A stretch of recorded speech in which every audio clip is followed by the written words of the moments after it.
Have you ever done anything in your long and storied career that you consider specifically to be in bad taste as you look back on it? Maybe at the time you thought it was a good play, but you look back on it and you think that was in bad taste. Well, sometimes, like in stand-up, I'll do jokes that are, like one time I was doing this thing in San Francisco and they were all gay people in the audience, they told me. So I figured I'll do In San Francisco? Yeah. No. So I figured I'd do stuff about gay people so that they could relate to it. Yeah, it's warm up. Right. They love that. And so I was talking about, because I went to this gay pride parade, and I saw in it there were these old men and old ladies, like with these signs that said, "We are proud of our gay son," you know? And so I was saying, that's an odd thing to be proud of, you know, because it's not an achievement, you know? It's not like something you work all your life to be gay or anything like that. And I just wondered, I had a hard time believing that these 50, 60-year-old men are actually bragging, you know, at work, like they're, "Hey, Bill, you know, my kid, oh my God, we're proud of him, Johnny. He graduated from Harvard, you know, a first in his class, you know what I mean? Now he's articling over at a law firm, and, oh yeah, he loves cock." You know? This kid. He can't get enough cock in his mouth, his ass, this kid's always cock. I got a picture of the boy here sucking another man's cock. I want to show it to you. To watch the maturation of you as an artist, to realize it took you 9.5 minutes to get around to the sucking cock stuff. Well, thank you very much. I'm very excited to be here, you know, and I was asked to host the ESPYs this year. Yeah, hi, that's my name, Espen. When I was asked to host the ESPYs this year, folks, I said yes immediately for one reason and one reason only. This show has interns.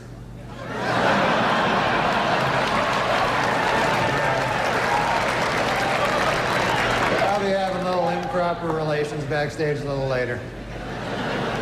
But man, it's great to be here at the 6th annual ESPY Awards. Hard to believe, huh, that the ESPYs are 6 years old. Although Anthony Mason swears they're 18. So.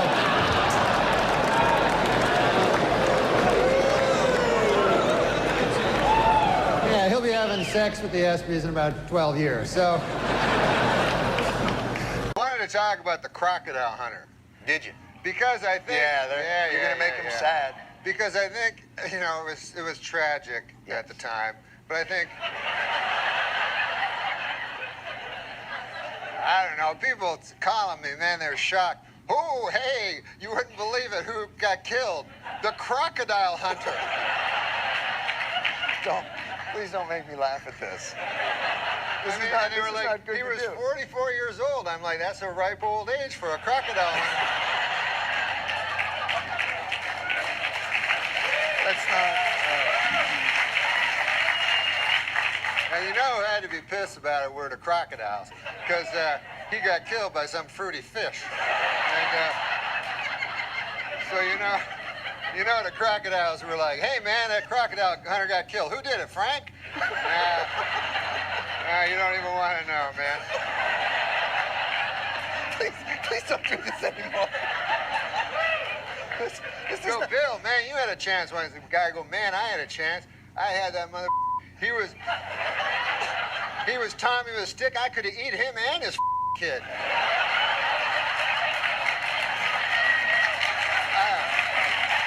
I don't feel good about this.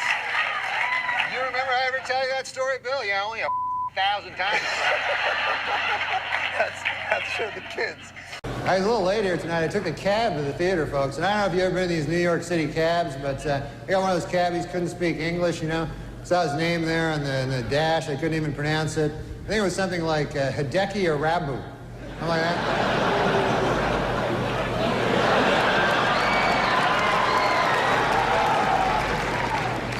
Arabu's been having some trouble, man. They fired his translator. Steinbrenner fired his translator. And people see that as cruel, you know, but I don't know, you know. I mean, if you're not doing well in Yankee Stadium, you know, do you really need a translator? Do you want that, you know? You know? Hey, what'd they say? They say you suck. You should go back to Japan, you dirty foreigner. Okay, I got it. I'm trying to pitch over here. It's great to be here on ESPN. I love sports, man. Man, you can see sports on ESPN you don't see on other networks. You know, like kickboxing. That's my favorite sport. Kickboxing is great. When you think about it, it combines the style and grace of boxing with kicking. This seems kind of immature. Two 23-year-old women in China this week have set a record, living 12 days in a room with 888 deadly snakes.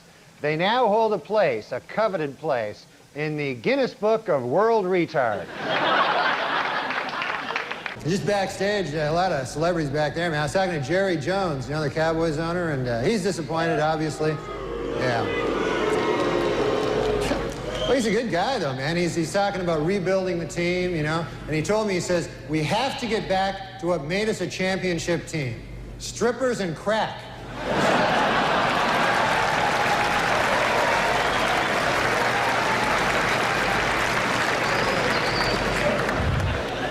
Hey, have you heard about this? Ted Turner and NBC plan to start their own rival football league to compete with the NFL.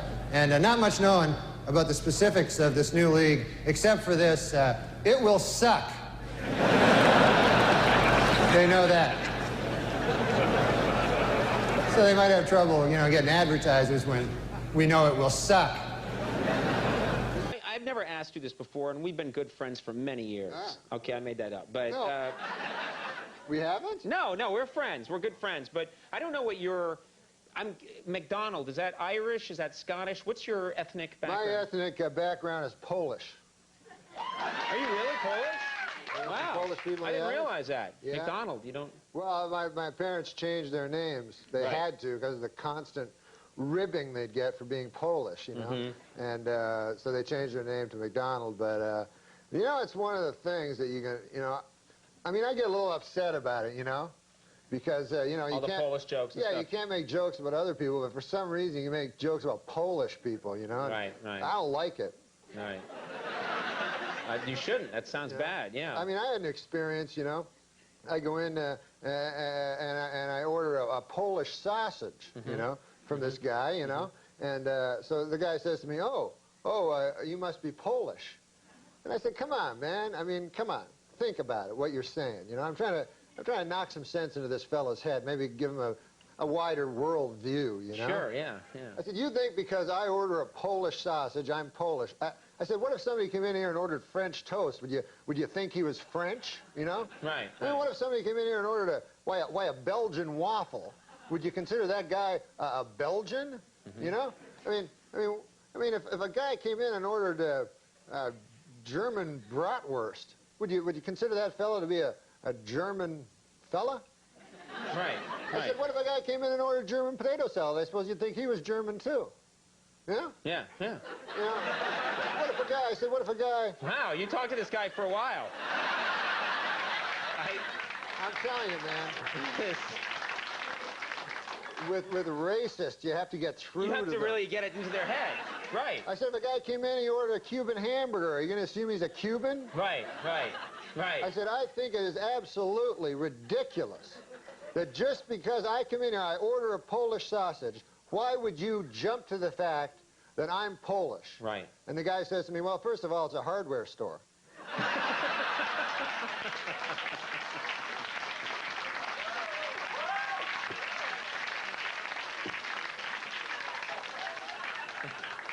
And you hate Polish jokes, don't you? You just hate them. No, I think they're disgusting. And of course, congratulations to the Denver Broncos for winning the Super Bowl. How about that? That's good.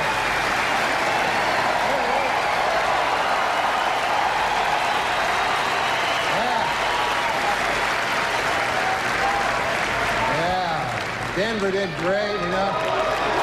There he is.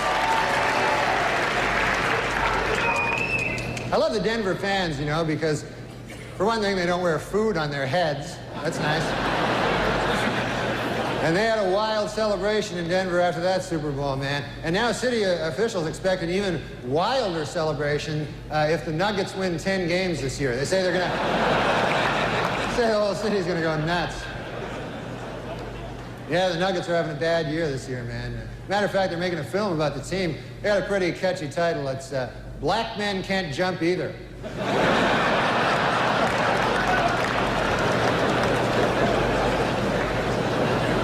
Well, NBA All-Star Weekend over. That was exciting, man. The East beat the West. Jeff Hornacek won the three-point shootout. Houston's Clyde Drexler and Cynthia Cooper won that exciting two-ball thing. And Charles Barkley won the throw a guy through a plate glass window contest. So that was quite a game, you know. I mean, you know who impressed me the most yesterday was Kobe Bryant. Unbelievable.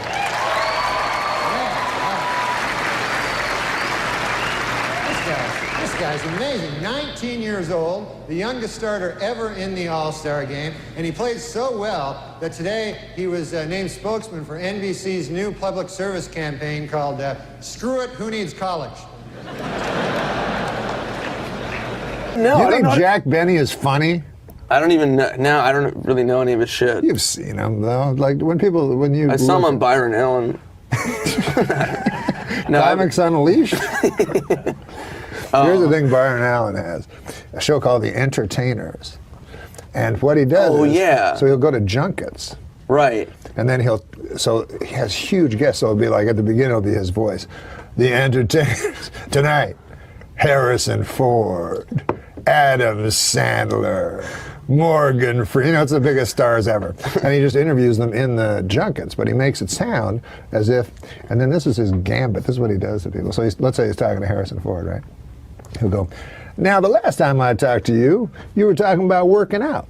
And so then Harrison Ford goes, like he's never talked to him before or anything, but he figures a black guy, it's going to sound bad. He says, I know, who the fuck are you? So he goes, yes, I'm he's just making up like. This looks like he's best friends with all these viewers. I'd hate to go and see him one night and go, boy, he reminds me of young Byron Allen. He's brilliant, Byron Allen. He had that Comics Unleashed. You ever do that? Oh, you couldn't be more leashed. Yeah, it's not like, there's nothing unleashed about it. It's not like you would have like Lenny Bruce on and like, and he has no segue. So this is what he said to John Lovitz one time. He just turned to him from, he's talking to Schimmel, and then he goes to John Lovitz. He goes, now, John, I understand you're growing older. Of course, the biggest story in basketball, no question about it, Michael Jordan may retire.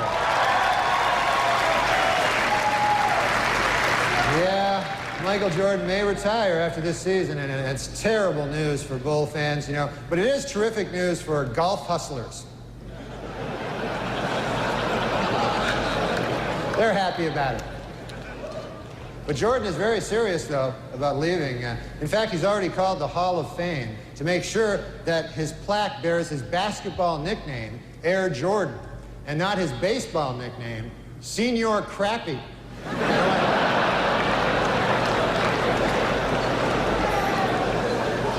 That would just be disrespectful, you know? Well, how about them Winter Olympics? They're finally underway, so we've got a lot of great stuff to look forward to the next 2 weeks, like hockey and, well, just hockey, really.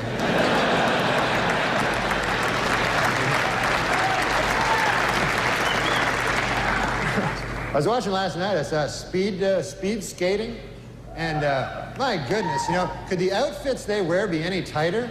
Holy Lord. There was an East German woman, I swear, you could see the outline of her entire penis. It was...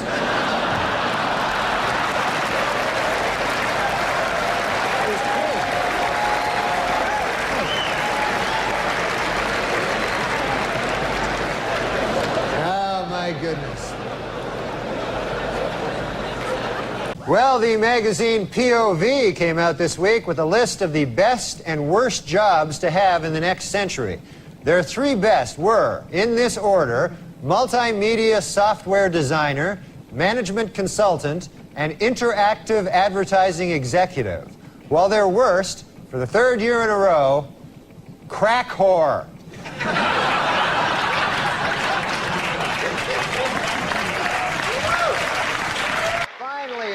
U.S. News and World Report's list of the best and worst jobs for 1996 is out. Last year's best job, multimedia software consultant, was replaced by a new best job, bioindustrial engineer.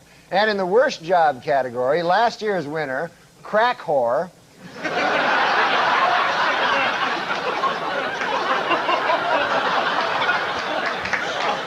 has lost its spot.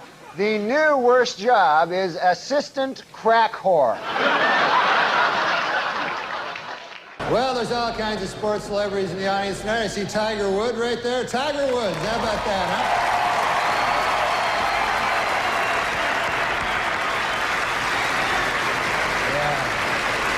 Yeah, he's up for golf. Of course, he's up for Golfer of the Year this ESPYs. And you know who I feel sorry for, folks, is the other two guys nominated for Golfer of the Year. You see these guys getting ready, you know, it's like, hey, honey, have you seen my tuxedo? No, not the good one. The one I wear when I'm gonna get my ass kicked. Have you seen that one?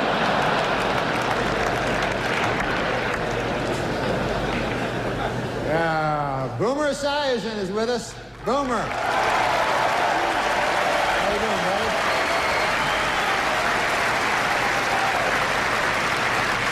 Boomer, of course, will replace Frank Gifford on Monday Night Football next season.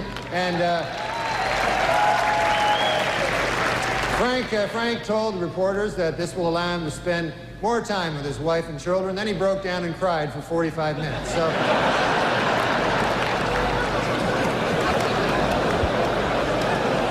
And there's Charles Woodson. How about that? What a season he had.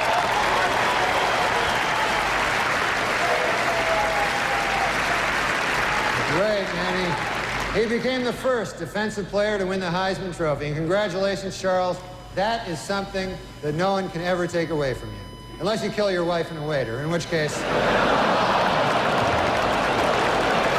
bets are off.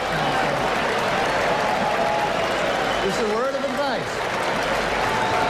The iron horse of broadcasting. It's iron.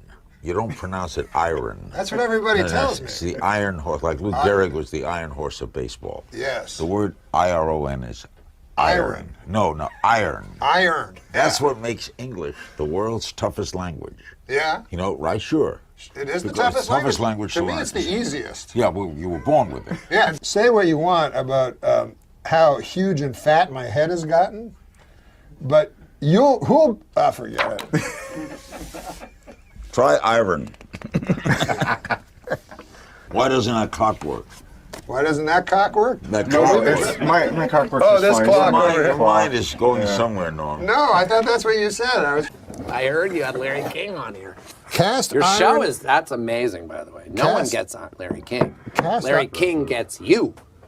I know you're new to this. I'm going to teach you something. One of the first things in hosting an interview show is to listen. What's that now? The answer given by the guest. My whole motto, my whole broadcasting career, that's why I don't like a lot of guys on the air now, is that I never learned anything when I was talking. Can I interrupt you there? Yeah. But Now, I wanna ask you I was this. with Carlos Slim all day today, the richest man in the world. He's partner in, The he richest founded- man in the world is he- Carlos Slim? Correct, from Mexico. You never heard of him? Of course not. I'm not a connected guy. Oh, that's right. I just heard you. You don't watch the news. Well, So Carlos Manny Slim, is a terrific guy. and this guy is working with you on Aura TV. He financed it. He financed it. The richest man in the world. $76 billion. We should get together with this Carlos Slim. Seems like a good guy. I just had a meeting with some lady, said she had a lot of money, Fat Nancy. Oh, finance. And what, she want to finance something with Yeah. you? What does she want to do with you? You know what? So I loved Liberace, but with all due respect, man, if you kicked that guy in the ass, 100 cocks would fall out. Now, this is not what I do on Hulu. No, you wouldn't do that. No. Because I have respect for Carlos Slim. Literally selling you death. That's the one thing I fear is dying. Me, man, that haunts me. Because the thought of not existing, you know, it's like, you know what Really? the new thing they call it is? Dirt nap. Good God, Larry. That's what they call it, a dirt nap. You would not say that on Hulu. No, I wouldn't say it, but I'd say it here. That's what I heard Larry King say to a guy once. What? The guy had lost his child. Oh, no. And Larry King goes, Paul Newman told me, you never get over it. It's like some unfeeling psychotic. So then people go, well, who do you want? Well, there's that one comedian. She's a comedian, and she's also a lady. Yeah. And then it gets... It's more common now. Huh? A lot more. It's common now. SNL is very... They rule. They rule the SNL. Look, who is bigger than Tina Fey? She's strong. Too big to fail. Finally, according to the U.S. News and World Report 1997 Career Guide, the best job in the United States for the second year in a row is Interactive Business System Analyst. However, last year's worst job, Assistant Crack Whore, has been replaced by a new worst job, Crack Whore Trainee. Hello, everybody. Here with Norm MacDonald, chewing the fat. Where do you live here, of course, in the city, because you're doing the show. I live in New York City. Yeah. This isn't a police interrogation. Are you sure? Where about? Where in the city do you live, approximately, not specifically? But... I live at 56 between 8th and Broadway. Okay, and what's your phone number? Just give me 7 digits. All right. What, your neighbors nice people? The people that live around you? Great people. Every day I meet somebody new, you know. This city's great because of the neighborly people, you know. I don't know. But I did meet one neighbor, interesting story, you know, that this guy, he just moved in, you know, next door to me. So I'm always one to meet the neighbors. You like to chat with the neighbors, yeah, because, you know, so I went over to the guy, I knocked on the door next door to where I live, and I say to the guy, I said, hey, I'm your new neighbor, you know, and I said, good to see you, you know, nice to run into you, you know, welcome to the neighborhood, you know. And so the guy, I said, what do you do for a living there, sir, you know, if you don't mind me asking? You know, what do you do for a living? I'm a nightclub comic, I tell the guy. So he says to me, he says, I work down at the University of Science there. He says, that's a good school, by the way. I can't remember the exact place. Sure. But he says, I'm a professor of logic. Oh. So he says, the guy says, logic. Now, what the hell is that? I never heard tell of that. He says, oh, well, he says it's a kind of a pattern of syllogistic. Well, he says it's hard to explain. He says, why don't I give you an example? So I said, fair enough. Why don't you do that? So the guy says, well, he says, let me ask you a question. He says, do you own a doghouse? So I go, yes, I do. He says, well, then that means you probably have a dog. I said, yes.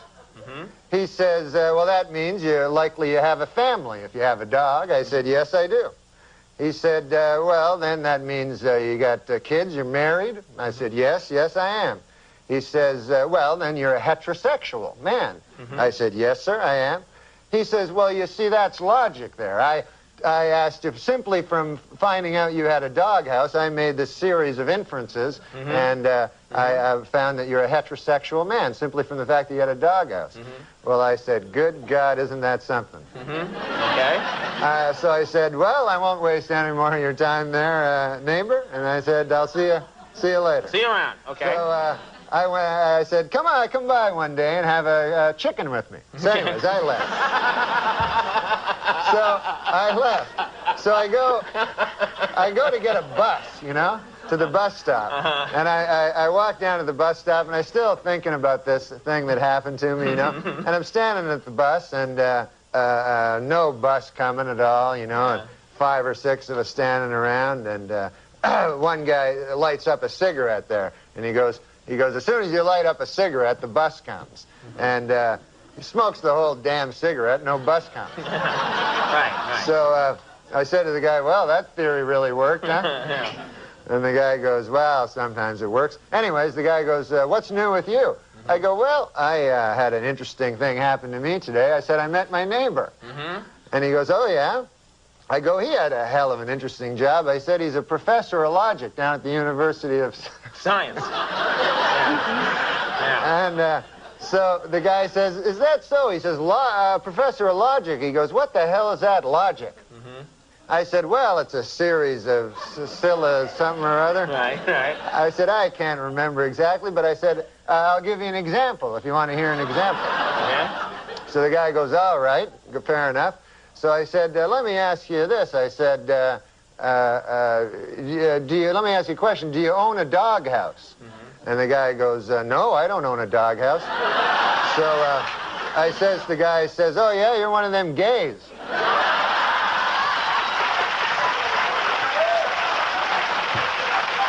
And it worked, right?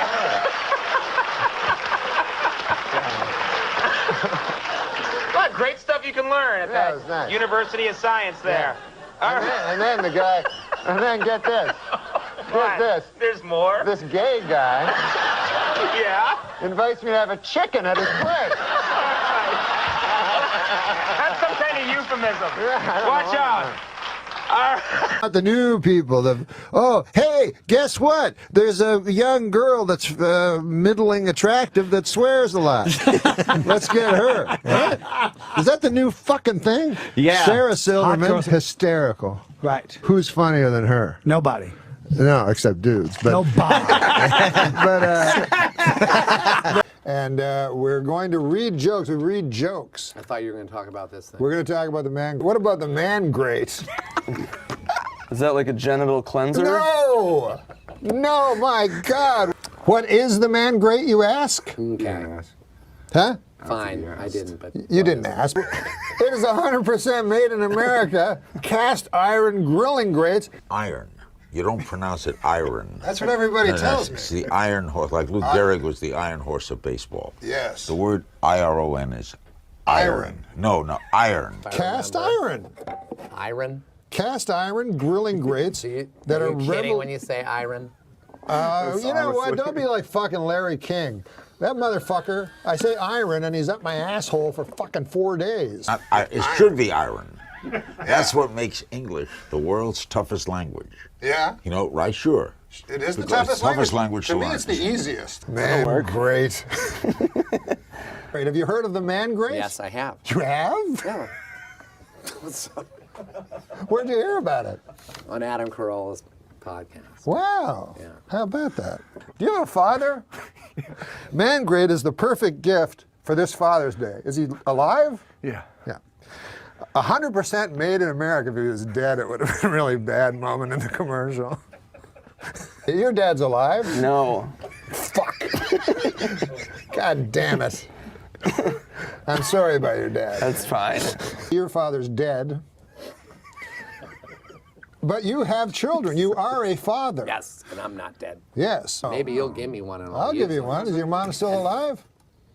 My mom? Yeah. No, she's dead. Jesus Christ, is any of your relatives fucking alive? It's man great. They're revolutionizing the way people grill. What, Adam Egan? It's true. You haven't heard of the revolution? You can put chicken on this or steak. That's not that unique. It has heavy duty grilling grates. Why are you laughing? You think the grilling grates are flimsy? These are very heavy. Yes, no, but that's part of the charm. It weighs a lot of pounds. Is that heavy? Yeah. Listen, man, what was that fucking Vegas story? Jesus Christ. Sorry. What is in that? Again. It's revolutionizing the way people grill. Jesus. What? I thought it was like a, all right. You want to hear what it has? Yeah. It has heavy-duty grilling grates. Listen. No more dry meat. What do you think of that? Ed, you want your meat juicy. Oh, come on now. Don't make it sound like a fucking fat, plumpy, delicious cock. No more flare-ups. You know, in your barbecues, all those big flare-ups. It was named one of 2012's best grilling accessories. There's more fucking facts about the man grate than about Nick. Why are you laughing? You're making a mockery out of the man grate. Chicken, steak, has never tasted so good.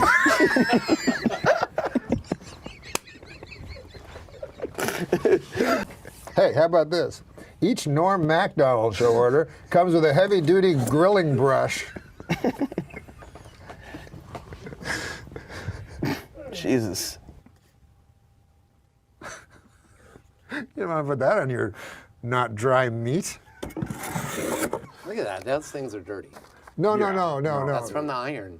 Are you sure? Yes. Well, it's not from my cock. What? I just went to the bathroom. You say cock so much. I'm coming in your butt. Oh my God. Well, listen, man. Hey, Your mouth is my toilet. again. Again. This commercial is like a mini-series. Are you a jingoist? 100% made in America. 100% cast iron. Mangrate.com. Thank you, Andy. That's yours.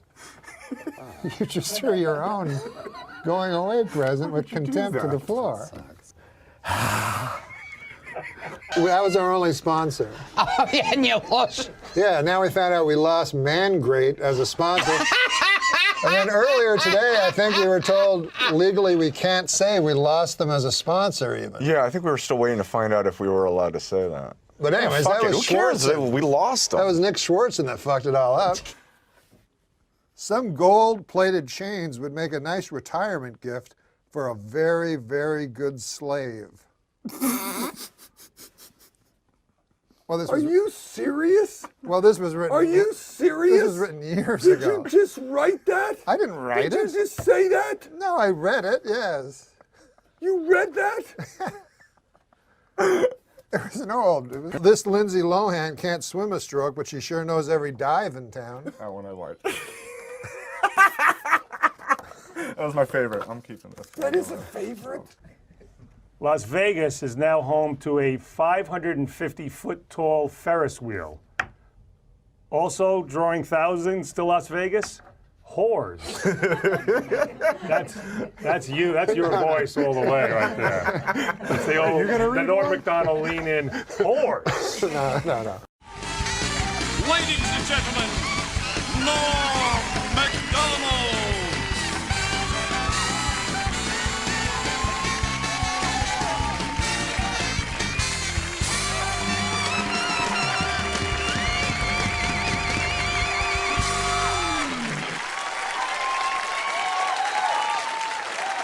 Thank you. Thank you.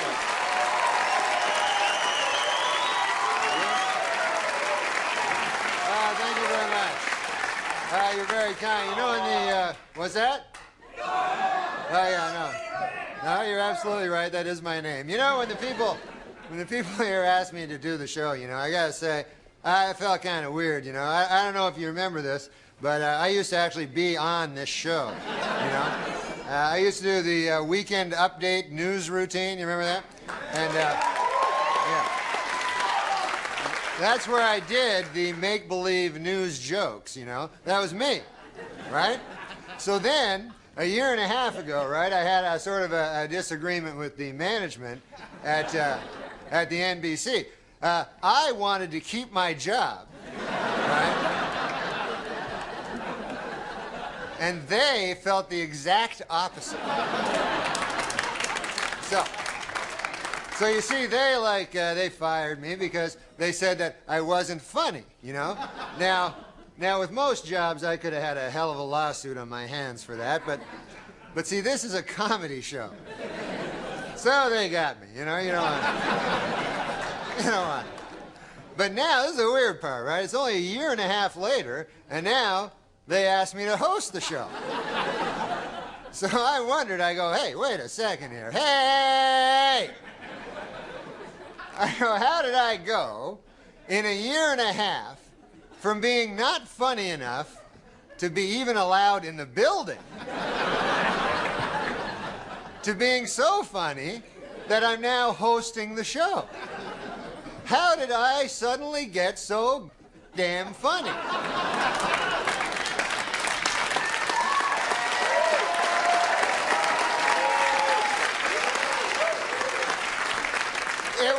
inexplicable to me because a year and a half, let's face it, is not enough time for a dude to learn how to be funny. Then it occurred to me, I haven't gotten funnier. The show has gotten really bad.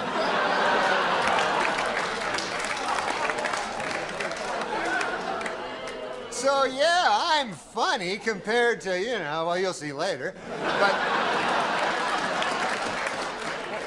okay, so let's recap.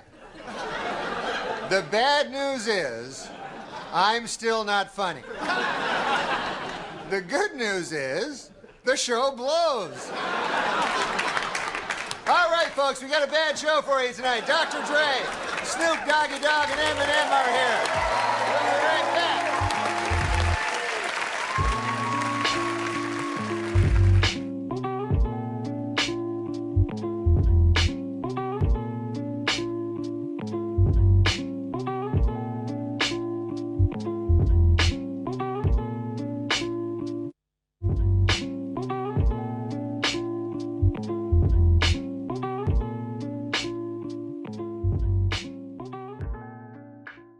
Bahrain.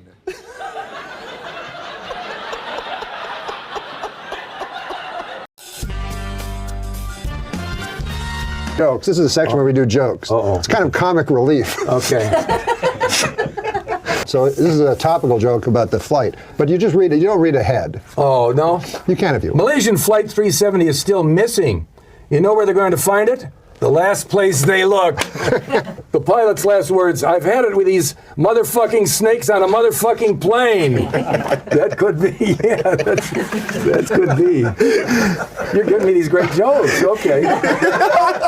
Here's what I've learned. You beat up and toss one 19-year-old Hispanic hooker out of a moving car, and they never let you forget it. Isn't that true? That is funny. That's both funny and true. That's too dirty. Let's do a nice joke to clean it up. Opinions are like assholes. Neil Patrick Harris wants to stuff... You should let me read this ahead. Opinions are like assholes. Neil Patrick Harris wants to stuff his cock in them. Oh, wait, that's just assholes. It didn't get a laugh, but I'm laughing. That's very funny. Well, this Lindsay Lohan can't swim a stroke, but she sure knows every dive in town. That one I liked. That was my favorite. I'm keeping this. That is a favorite? I read a story. A 17-year-old kid who stole a plane, crashed it, and survived. Why don't we make the whole plane out of that kid? That seems logical, right? Makes sense, right? There you go. Have me good. Thomas Edison invented the light bulb, but I invented the light bulb up my ass. Always ahead of his time. Oh, come on, man. I used to think revenge was a dish best served cold, but then I realized it meant getting back at somebody. Okay, now we'll see this joke. This made me laugh again out loud. Just reading it to myself. This show is so high quality that we take jokes from the dustbins. Barbara Walters announced that she's retiring from The View. Well, actually, she announced it 5 years ago, but no one could hear her over those yammering bitches. See? Accomplished comedian. What is accomplished? Did you write this one? This is not against Accomplished. This is not against anybody. Accomplished comedian Sinbad has announced he's filing for bankruptcy for the second time. The second time. Yeah. Oh God, it's so retarded. Sounds like things have gone from Sinbad to sin worse. A Florida University student was caught streaking on campus and apparently told police he was on acid and asked them to cut his dick off. Boy, these kids today are crazy. In my day, we didn't need drugs. We would just cut our own dicks off. Yeah, you didn't need no fucking acid and shit. That's a good one. I think my doctor might be retarded. Why? His name is Dr. Retardo. Oh. It's a good chance. One of the most popular documentaries on Netflix. One of the most popular documentaries on Netflix is Jiro Dreams of Sushi? Jiro Dreams of Sushi. I've seen that. It's very good. That's you a have? fantastic documentary. One of the least popular documentaries, Jiro Nightmares of Ass Rape. Oh, yeah. That unwatchable. I liked it. The DVD commentary. This one's more like a factoid. Danny DeVito looks like one of those guys with a short but thick penis. Right? He has to have the thickest fucking cock. It's true. This reminds me of your kind of joke. All right. Just from hearing you read jokes. Oh, I like this. I like the theme that this one has. A man in Taiwan reportedly cut off his own penis to win an argument with his wife. That reminds me of that episode of Everybody Loves Raymond, where Raymond forgot Deborah's birthday and he had to cut his own cock off.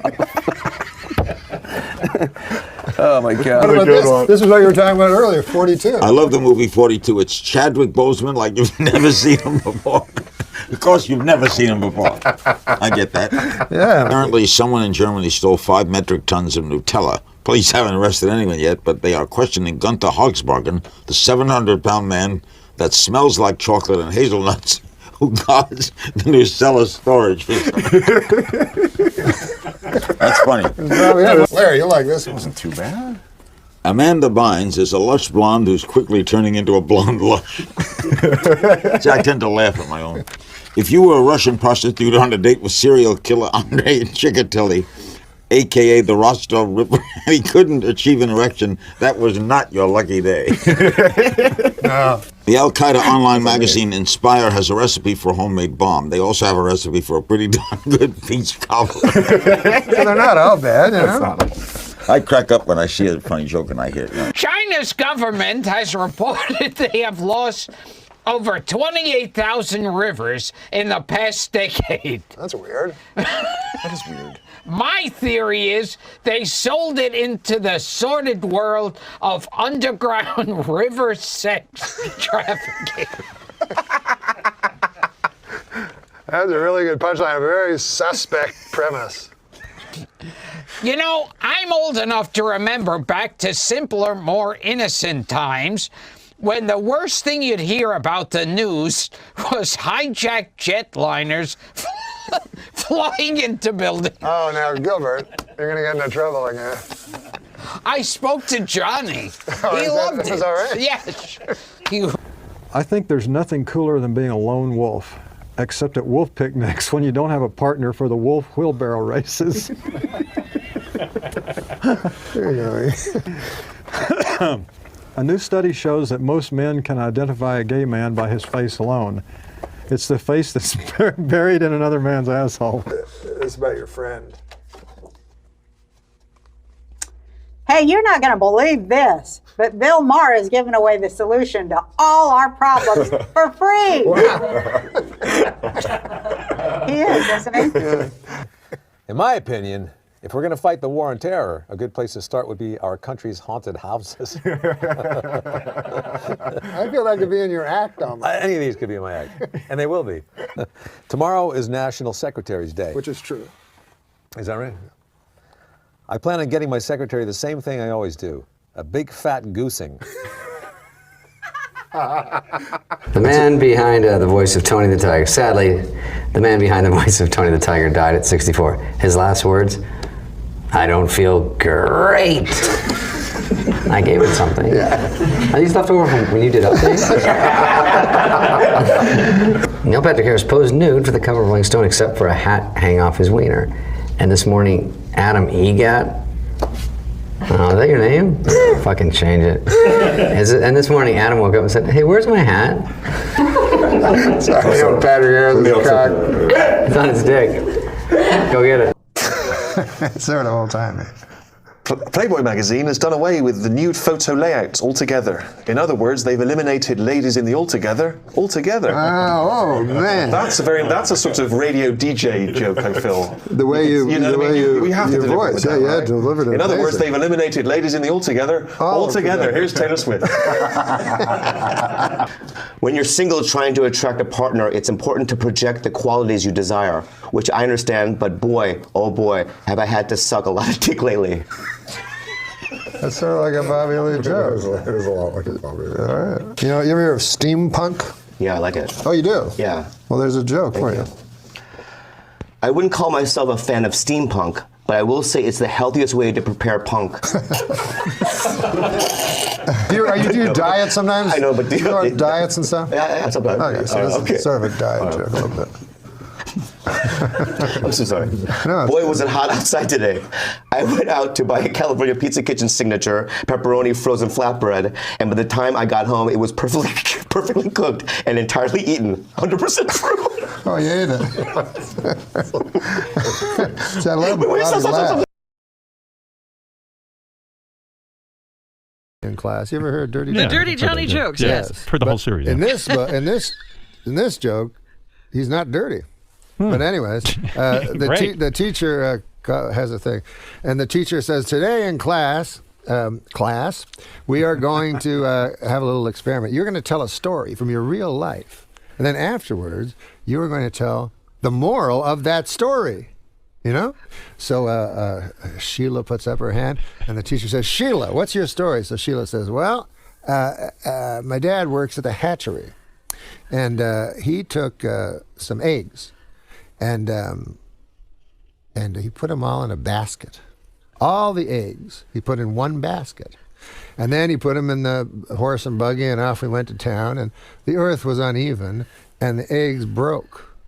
And the teacher goes, well, that's an all right story, but I can't understand what the moral would be to that story. So Sheila says, well, the moral is, don't put all of your eggs into one basket. So the teacher says, well, by God, this is exactly what I'm looking for, and what I was hoping for with this experiment.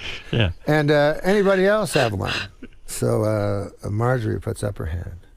Okay, Marjorie, what's your story? Well, my father works for the hatchery. Most of us. Most people in that town worked in the hatchery. Worked at the hatchery. Thank God for the hatchery, she says. Or where would we be? So she says, my father, he sells chickens. And he knows that eggs become chickens. See what I mean? So he had to count his chickens so he could go and sell them in town. So he had 9 chickens and 5 eggs. So instead of saying he had 9 chickens, he added the 5 eggs. You see, he counted them as chickens. So he said, I have 14 chickens. So he took them, Sheila says, and put them in the horse and buggy, and off they went to town, but the land was uneven. The chickens just survived easily. They frolicked. The eggs broke. Well, the teacher says again, that's a story, you know. But what on earth could the moral of that story be? Well, Sheila says, if that's her name, I forgot. She says, don't count your chickens before they hatch out of the eggs. Right. Teacher says you could probably shorten it a little. So, but that's great, and that's exactly what we're looking for. And then she looks at the back of the class, and by God, there's the upraised hands, as you say, fucking Dirty Johnny. Fucking Dirty Johnny. He's going to ruin the lesson. So the teacher, inside of her head, her thoughts are moving around, and she's like, God, I don't want to hear Dirty Johnny say that. This is going so well, but at the same time, I took a vow and I became a teacher that every student. All right, Johnny, let's hear your story. So Dirty Johnny gets up and he says, this is a story about my Uncle Terry. He didn't work for the hatchery. He didn't even like people that did. He was in Vietnam. And he lives on the disability checks he got. Uncle Terry was not a popular man, not even among those he worked with. And I suppose we've all heard of people who've deserted from their battalion. But I don't know if you've ever heard of a battalion deserting a man. That's what they did with Uncle Terry. One day, Uncle Terry awoke in the middle of Da Nang, and everybody was gone. He was alone, and they'd left him 3 bottles of Jack Daniels and some weaponry. So, Uncle Terry got up, says Dirty Johnny, and he downed the bottle of Jack Daniels in 2 slugs, and he threw it down and smashed it into the jungle.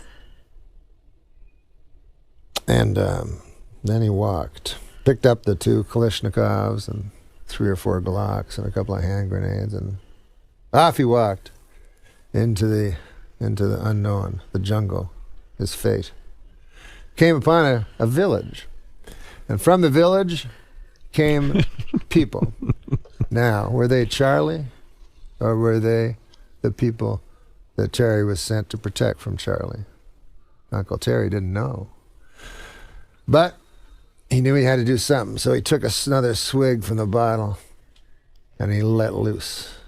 Took that Kalashnikov, and he let it sway like a farmer would a scythe. And the bullets came, and just as hay would fall before a farmer, so the people fell before Uncle Terry. The men, the women, and by God, even the children. And finally, Uncle Terry stood alone in the mud and the blood and the guts and the... only at himself.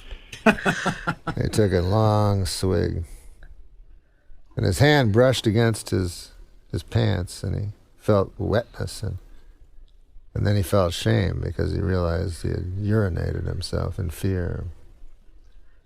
And then, upon closer inspection, he realized it was not urine. It's ejaculate. And his shame was replaced by pride. And the teacher goes, holy fucking shit, what the fuck? Fucking kind of fucking story is that? Like, we just heard the hatchery and shit, and now this? She goes, well, Dirty Johnny, what on earth could be the moral to such a story? So Johnny thinks about it for a couple of minutes, and he goes, well, I don't know, I guess. Well, I know one thing. You don't fuck with Terry when he's had some drink in him.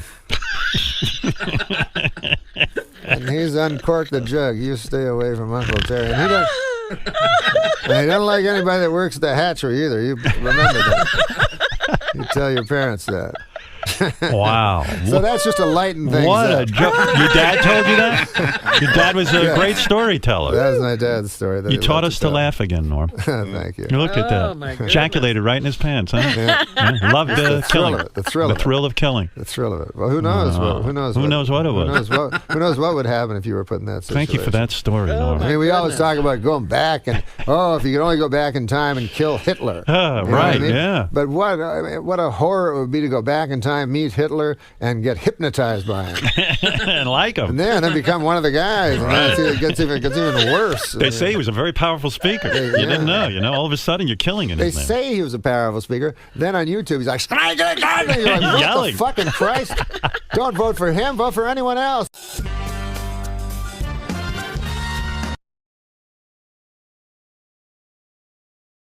You didn't know who Hitler was? Yeah, like many of us, I didn't. But I do now. And let me tell you something. That guy's no good. Now, I grew up like you, thinking the Nazis were a bunch of funny fellas, because I watched Hogan's Heroes every week. But it wasn't like that. Oh, I know nothing. I see nothing. A lot less funny when you figure that was the cornerstone of the Nuremberg trial. Damn, I wish I had a time machine. To see that action. Yeah, no, to take back my question. Thought you were going to say to murder Hitler. I would not. You know, people always fucking want to murder Hitler with their time machine, right? But then I feel if I got back there, I'd be afraid of falling under the spell of his fucking beautiful eyes. It's true. And Want oratory. And he then, locked in the gaze. yeah, and then I join the fucking party, That's knowing his me. thing. He gives you his full attention. You're like, whoa, wait a minute. Maybe there's Norm, something to I'm this guy. No, but before you ask another serious Believe question, it or we not, gotta they're move telling on. us to wrap it up. I don't exactly I don't know want why to. you guys. I don't want to. This is fun for everyone. It's the For the lonely record, island, guys. I would have killed Hitler. So thanks, gentlemen. Can I just clarify? if I did go back in time to kill Hitler, I would do it. Yeah, yeah. I wouldn't get That's lost the in his front eyes door and then choice. bail. Yeah. Just so I don't get thanks for hit having from us. all the I know, all the- defamation leads. You would end it. Yeah. Pro. Listen, Okay. man, I'm sorry about We gotta wrap it up. I'm sorry It's about over. bringing up Hitler. You really brought this live show to a new This is low. the first one, right? This is your first interview? It's just gonna get worse from This is here. the first time I've ever been interviewed. It's a Man. sign If you of can bring things to Hitler come. into all of them, they're going to ask you back for sure, which is I know what you want. That's what we're all hoping. These kind of characters. I think we should kill Hitler. Me and you go suicide, kill him. It's like died 50 years ago, Did probably. he? I didn't Yeah. even know he was sick. He wasn't.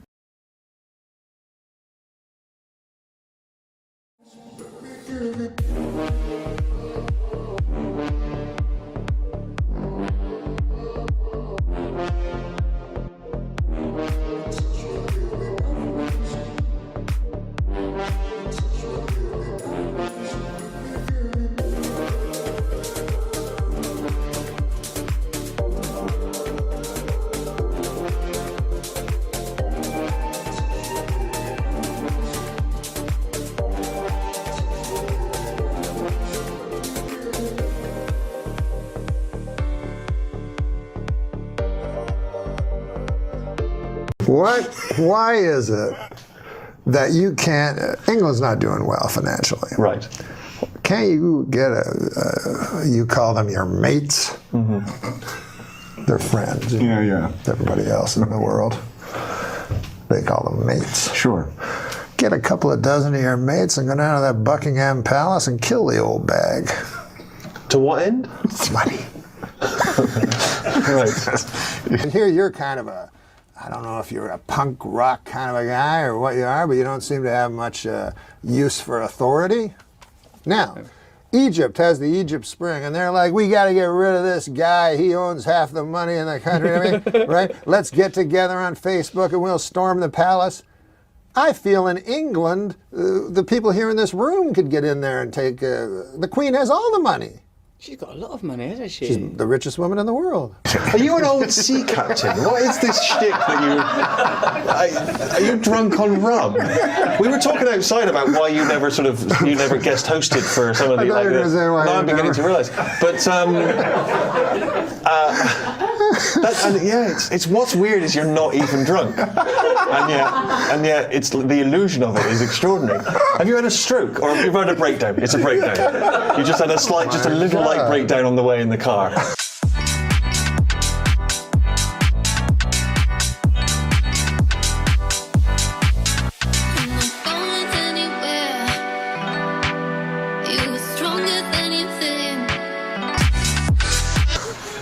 Because I'm pretty sure I've watched some of these other editions of the show, and I'm pleased to see that I've broken from the rule of only having white blokes on the show, which seems to be you only have white men and Roseanne because it's supposed to be a comedy. Right. But it's supposed to be. It's supposed to be. It's allegedly. The smartest cat I ever knew at SNL, and a much revered figure there, is joining us for another segment. This is my former producer, longtime writer and contributor, Jim Downey. Jim, I had Norm on the show yesterday. I always thought Norm, from the first second I saw him, was just a flat-out misanthropic genius. I always gave him a wide berth as far as time schedules and that, because I just said, well, I'm going to grab Amadeus and tell him he has to be here to do busy work. You know what I mean? That isn't going to happen. So I think he's a genius. What was it like to work with him on Update? Well, he is a genius and the most fearless performer. He likes people to laugh at his stuff. He enjoys that, but it's sort of one of like, half a dozen important aspects of what he does. Mm-hmm. So that if he really loves a joke or a bit, he will happily go out there and do it, whatever the response is. And there was if you want to hear a story, I love me a Norm story. One time we were in the office doing Update stuff, and there'd been a news item about there was going to be a newspaper for the homeless, and so we were thinking about doing some of that. So we started improvising. It was more of a scene, not something we could do on the segment, but it was like a tough kind of Perry White kind of editor going like, "You, Miller, I want 500 words on going to the bathroom in your pants. You, Immel, give me something. Give me a human interest thing on urine stain matter. You, was that kind of thing. Yeah. And like a lot of like photos, maybe some, a little human side. What are pets, that kind of thing. And so nothing came of it, and I sort of forgot we had the conversation. And then the first meeting we have after the summer, Norm comes in and goes, "Hey, Downey, remember that that thing we were talking about there with the remember that thing with the newspaper for the homeless, that thing, the homeless newspaper?" And I go, yeah. He goes, "Yeah, well, I was out in L.A. and I was asked to do this benefit, for the coalition, Feed the Homeless, or something, and I'm going, no. And he goes, yeah, I did that bit, They hated it. Hated it. All right, you tell me now. That's the Andy Kaufman part of the joke, or is he actually surprised that they hated it? That's what I can't quite figure with Look. I know.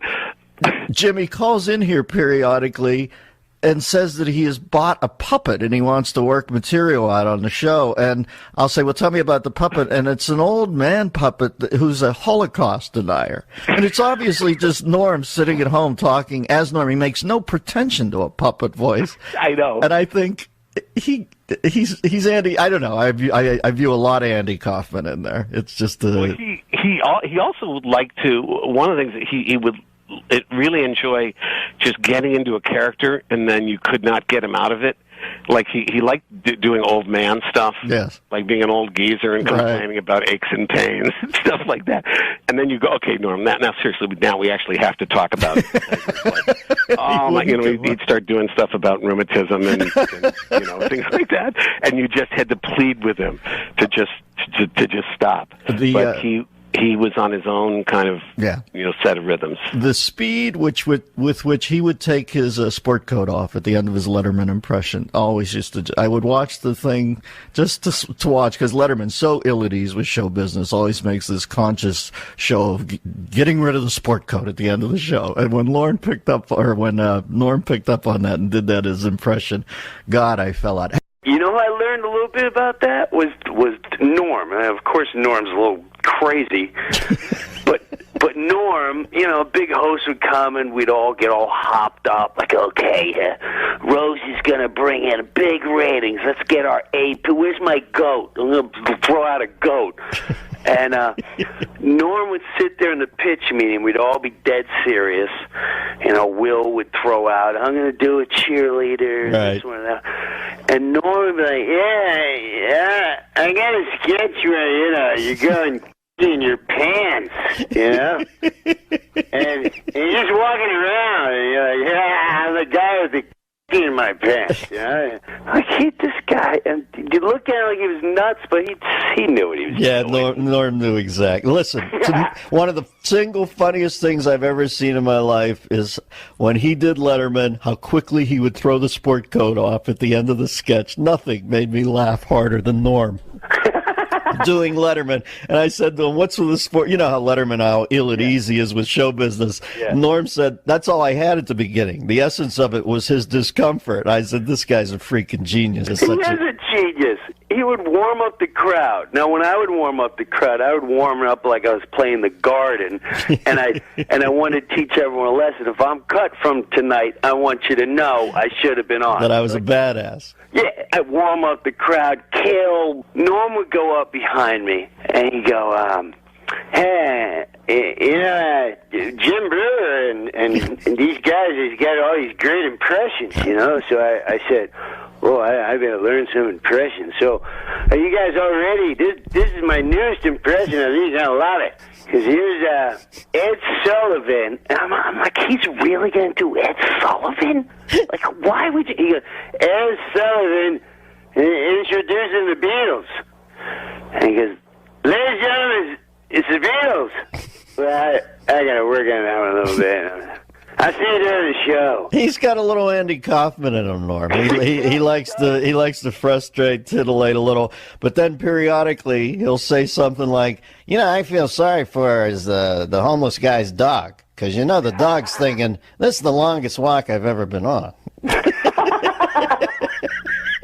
Norm's hosting a sports show now, Jimbo, on Comedy Central. Oh, that's dangerous. You and I both know that can be very. Yeah, but that is a panel I volunteer for, because I want to be in the blast site of that when that goes off, because that is going to be a. Hey, now listen, did I hear some rumble that Brother Sandler sent out Maseratis to the cast of Grown Ups? Did you reap the benefit? First of all, let me just say one thing. Nothing's better than Nancy Pelosi Augustus reference. Pelosius Augustus. I'm still swooning over that one. Yeah, Stanley gave Maseratis to Spade, Schneider, Kevin James, Chris Rock, all of whom need one, by the way. Very bad. But Exactly. What'd you no get? bitterness, but me and Norm MacDonald, yeah, we're splitting a zip car. And you split a zip car with Norm. It's like having one of those, those Christmas trees the drivers have that smells like North Slope Sensimilla. Yeah, this car. I don't know. They must have been smoking pot in here or something. Norm cancels on us once every 2 weeks, and I almost enjoy it more than him showing up at this point because he always wants me to talk to some ventriloquist puppet that he says is on the phone. A Holocaust tonight. What has happened to Norman? And then when he sees you, he's going to go, how come you never have me on your show? Nope. We tried to get you on. What? Nobody funnier, though. I mean, you got to give it to him. Nobody funnier. That guy, if I'm in a room with him for 10 minutes, they got to put the paddles on me because I flat... Now, you're a young iconoclast, Norm. You know, the kids, they get you. What? I was going to wear a suit, and I don't need to. I like this whole D.B. Cooper look for you, man. This is... Now, is he the guy that jumped out of the plane? No. He's married to Alice Cooper. Now, the thing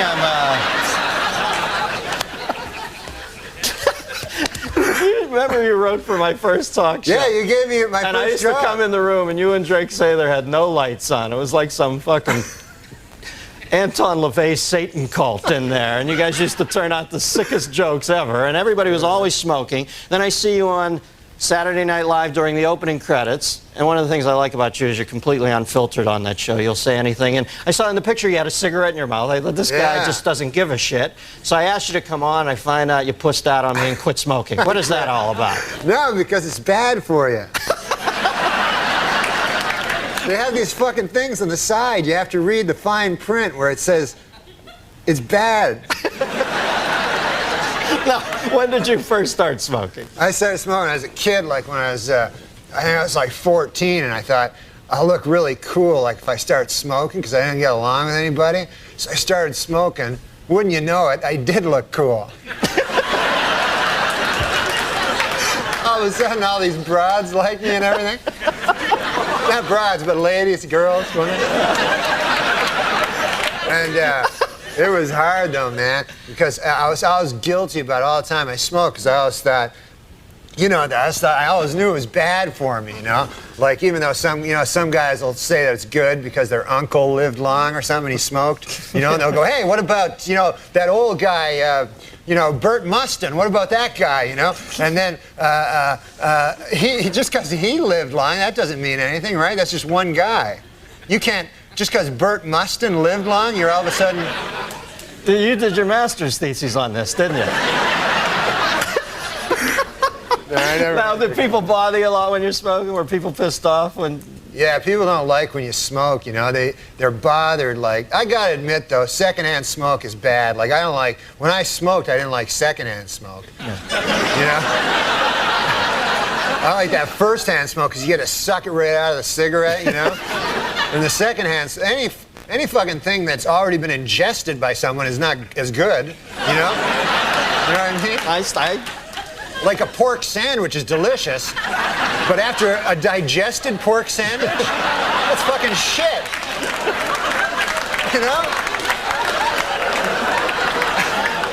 You can't fight that logic, Norman.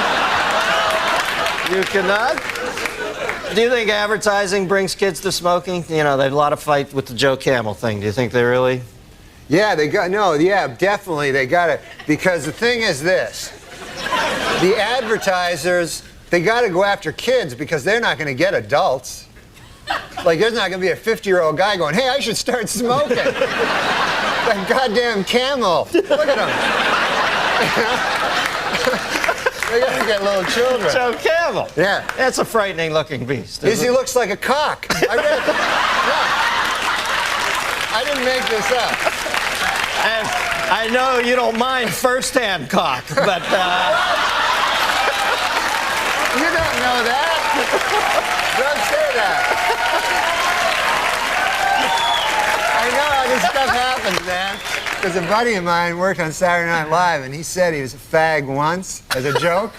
Then he said, everybody comes up to him and saying, are you a fag? Gay man, I mean? Show about smoking. They thought you meant the British word for cigarette. All right. Exactly. Can I bum a fag? That's what they say in England. Where else? All right. The thing about Joe Camel looking like a cock, Dennis. Oh, yeah. I lost my train of thought. Thanks for bringing me back. Is this. This is what I've noticed. He doesn't even look like a fucking camel. He looks so much like a cock because you know how it's usually subliminal? Yeah. Where you have to find the cock, right? This character, you have to find the goddamn camel.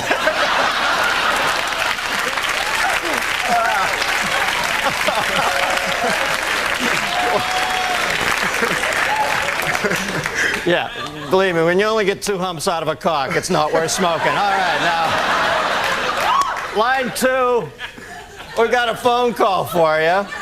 Although I can't believe they'd still be on the line after this departure. Line 2, we've got Beverly from Middletown, Ohio. Beverly? Yeah, hi, Dennis. Hi, Norm. Hi, you didn't know my name, I don't think. Yes, I did. I watched Saturday Night. Do you like it? Yeah.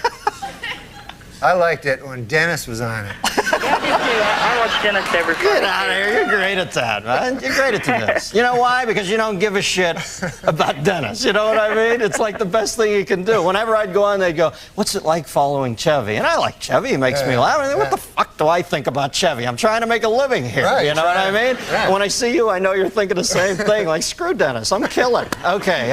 Anyway, go ahead. What's your question? Okay, since nicotine is such an addictive drug, do you think someday you'll have to have a prescription to buy a pack of cigarettes? Well, you know, they always bring up the Constitution and talk about how we should still have the right to a militia and all that. But let's face facts, this country was built on tobacco growers. So, you know, if you're going to start changing, if you're not going to change one thing because it comes from way back then, you can't change this either. There are farmers out there who make a living. Tobacco is one of the crops that got this country going. So, no, I don't think they'll ever make it illegal. Yeah, no, they shouldn't make it illegal. I know. I think Norm's backing me up on that. What motivated you to quit? Well, I guess I read this thing about how it was like a phallic symbol, and my doctor went in. He said, you probably have an oral fixation, which you know what that means. Let's not kid ourselves, right? So that's why I always smoke like cigarettes instead of cigars, because if I'm gonna have I like a little white thin cock, you know? Are we back to cocks again, huh? I go away to Ohio, Middletown, the center of the universe, to take a nice clean call, and then I space out. I'm thinking, I can't listen to Norm for a second. I gotta get a time cue here. I come back and you're talking about having a thin white cock in your I don't have a thin white cock. In my cock, you mean? No. In my mouth. No, you misunderstand. What I'm saying is this. I'm just saying don't make the mistake of thinking I fucking listen to you. I just want to make it clear about that cock thing. I was just saying, if I ever was gay, if they suddenly made it mandatory or something, then I would choose the smallest cock, and I would like a guy that came fast. I don't know. I thought the subject was cock. No, cocks is next week. I'm sorry. Does that answer your question? Yes, it does. NORM MACDONALD, ladies and gentlemen. Call me to say goodnight. Kiss me once or twice. I'll never let go of you. Fold me into your arms. Stay with me. No, I was just thinking, because they have that Viagra thing out. Yeah. And the other day, Bob Dole came right out and said he was one of the first. Yeah. And you don't want to hear about Bob Dole's cock, I mean, President Clinton's cock, Bob Dole's cock, what the hell? But mostly, an old man like that, you don't want him to have a super hard cock. You know what I mean? Why? Why? Because an old man, you want him to be got a pipe going, a newspaper, the dog at his feet there. Well, that in some corners is considered pipe. Oh. But now they're going to have to create some goddamn pill that makes women aroused at the sight of a fucking 70-year-old dude with a super hard cock. You know what I'm saying? It's crazy. This is Viagra. It's insane. And you know what it's for? Impotent people. All right, it's for impotent guys. So get this. I read this. The pill can make your cock hard for 4 hours. Right. So now, who has the 4-hour hard cock? The impotent guy. The rest of us are fucked. Me and you got our regular cocks. Meanwhile, fucking Spade is, you know. Refer to Spade. Oh, man. I didn't see it. I didn't see it coming. Dude, I know you didn't. He brought it all around and then a vicious rip kick into his best friend's gut. Once there's too much cock talk, I try to just zone out for a minute till it goes back the other way. If there's too much cock talk, this guy has fevered nightmares all night. Dreams, I mean, like sweaty, fevered dreams from the cock talk that's been all over his head. Why bury me twice? He's killing me. No, he's a good man. That erased it. All right. No, he's a good man. Who cares? After all that, that's the whiteout he puts on. Yeah, I know, it's awesome. After he talks about you doing chin-ups on cock for 18 minutes. No, he's a good guy. If you're gay, he's a completely straight guy. He gets a lot of ladies. You know that about him with the ladies. Don't say ladies. Women, girls. Okay, thank you. Ladies, what are we, fucking on an FM station here? He's Don Cornelius. But these gay guys, man, I was reading, you know about these gay guys. I haven't even said hi yet. All right.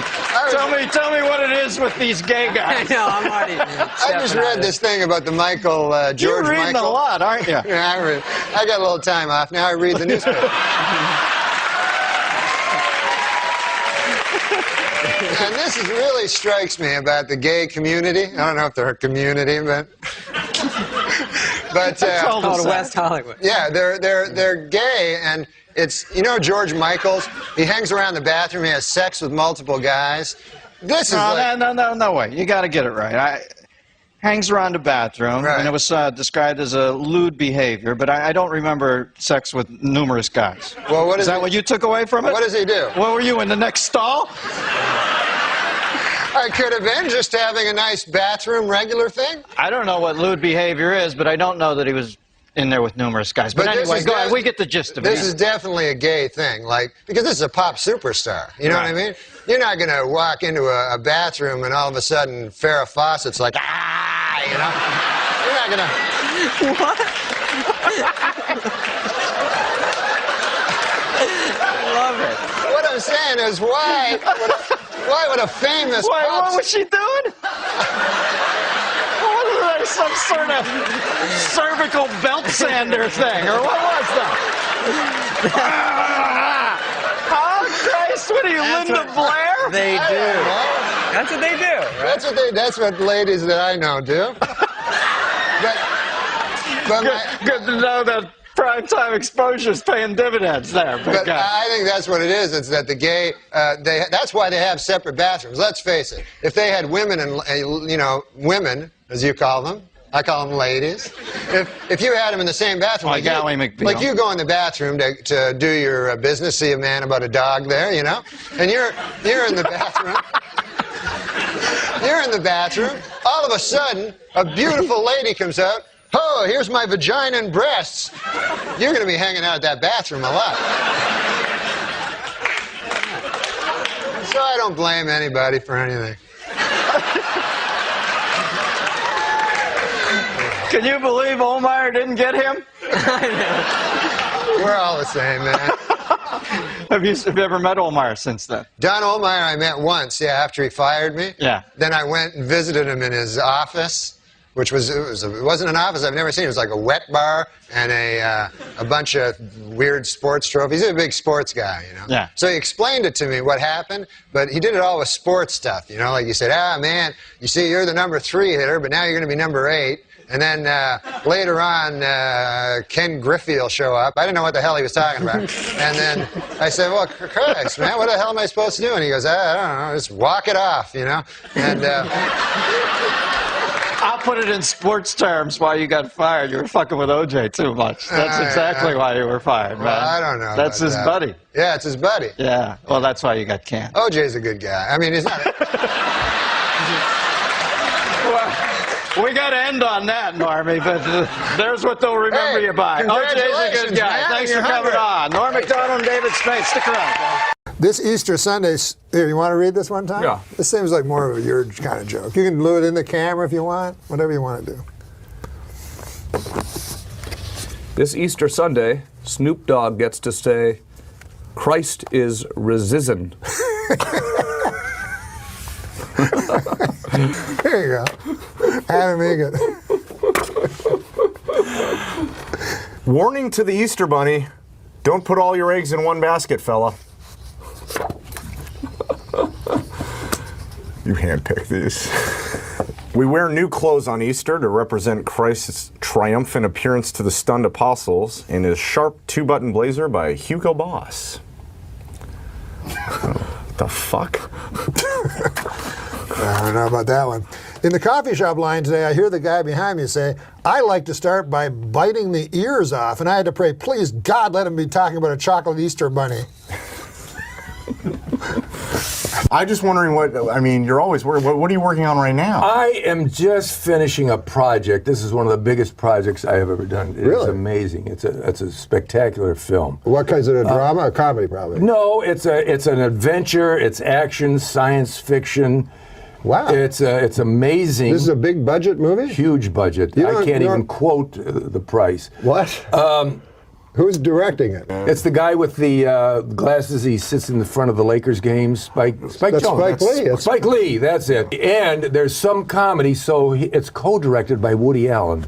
They brought him in to co-direct the comedy scenes. Bruce Willis tries to save us, but if Isn't there a lot of African Americans as in a Spike Lee movie? There's plenty of them. Yeah. But what we try to do is these are not ones that don't speak English. Yeah. So they CGI them in. The black people. Yeah. Well, we got Steve McQueen in There's a director, Steve McQueen? Yes. There's 3 directors involved. You're in a Bruce Willis vehicle where you're playing the Bruce Willis role as Woody Allen? No, I don't try to do it. Woody Allen is directing the undead who are trying to crash into. Yeah, and then I get in a fight with Sylvester Stallone of all people. Anyway, the Stallone brothers challenge shut-ins? We're going to get DVDs. The Stallone brothers? Frank Stallone. Frank Stallone's in this movie. Well, why would that surprise you? I'm beginning to think that this is not even true. It sounds a little outlandish. April Fools. I missed the April Fools show you did. So we never.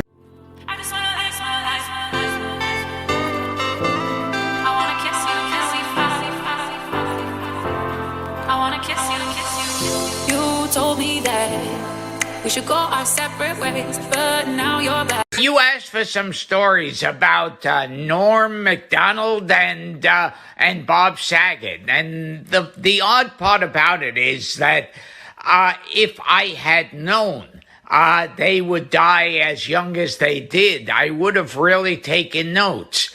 I mean, I remember one time, like every time I had lunch with Norm, I would let him pay. I wouldn't put in a dime.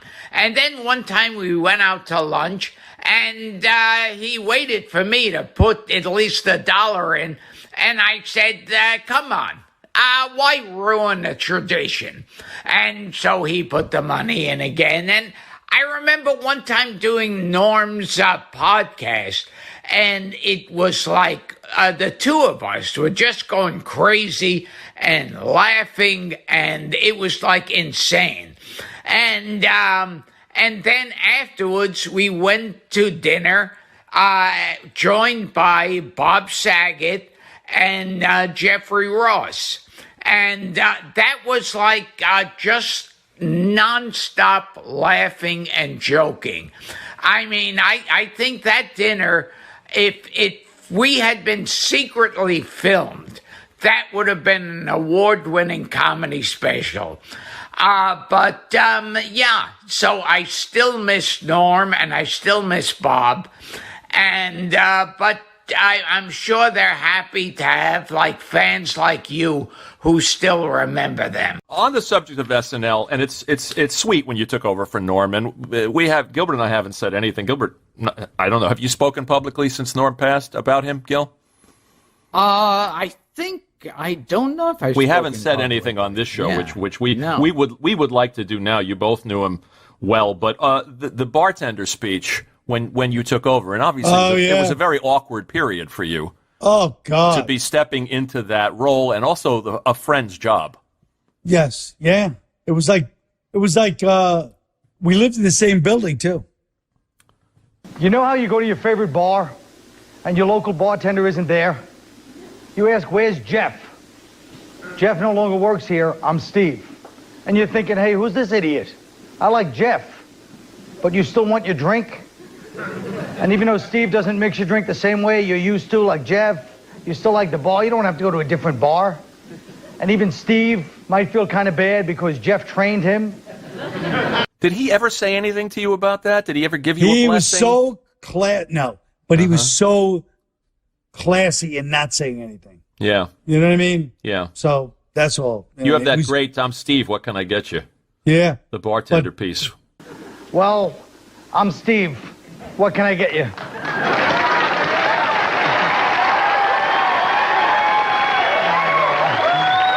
But I wish it would have stayed the way it was. But, you know, it is what it is. But, yeah, Norm is... he's so funny. He was so distinctively funny. You Nobody know, liked him, really. No, he had his own thing. You know what I mean? He was just very... well, like Gilbert. I mean, they just have their own... They march to their own drummer, even in a business where everybody marches to their own drummer. They both have that, you know, idiosyncratic thing where it just be like, this is how I am, and that's it. And it's great. But, you know, you have to tune to their frequency. You know, it's not like you can just, you know. You know what's funny about that first update you did? Here's Norm being fired, as we all know, by Don Ohlmeyer, right? Because of cutting too close to the bone with the OJ jokes. When in fact he was doing a public service by telling those OJ jokes. And I'm watching you do your first update. There's an OJ joke. It's like the third joke. Yeah. In the February issue of Esquire magazine, O.J. Simpson said that if I had killed Nicole, it would have been because I loved her very much. And then he said, and if I had killed Ron Goldman, it would have been because he accidentally witnessed me loving Nicole very much. Somebody should buy this guy a John Gray book, all right? You shook his hand once? OJ? Getting out of a car? Well, he was getting out of a limo? He was getting out of a limo middle of the afternoon. And I have no psychic energy. I've never had those kinds of things, you know. But for whatever reason, this was in an afternoon.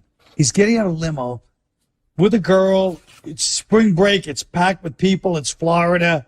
And they're like, hey, do you want to meet OJ? I go, yeah, OJ. He's greatest running back of all time. You know, great, charming movie star. I shake his hand. He shakes my hand. And he's not even looking at me. He's looking past me. And he shakes my hand. And I felt like a joke of, like, evil. I swear to God. It's like the Dead Zone. That's what it was like. That's what it was like. And I was like, that was weird, OJ. I love OJ. Well, that was weird energy, you know. Wow. So you picked up on something. I feel like I did, you know. It's, of course, in retrospect. But I remember telling people at the time, so... I was also fond of, going back to your SNL bits, Colin Quinn explains the New York Times. Yeah, that was a good one. And the St. Pat's editorial and Joe Blow. You look like you were having fun, and the best stuff is you and Norm together. That's right. That's right. There's obviously an affection that comes across on the screen. Yes, yeah. And that was the early days of it. It was great. I'm sorry we never managed to get him here. We tried, and for whatever reason, he was as elusive as you. He's more elusive. He's like, he was. I love to do it. I'd love to. You're like, oh, good. How about next week? Yes. What day? And you're like, okay. Yeah. He's like, all right, call him and we'll set it up. Next week is perfect because I'm doing this. And you're like, Hey, I'll say, Norm. Years later, what happened? What? I thought I was going to come on your show. What happened? It's like, oh, Jesus, Norm. Well, like you say, march to his own drum. Yeah. Straight to the heart. I went a long time acting like I was broken apart by you.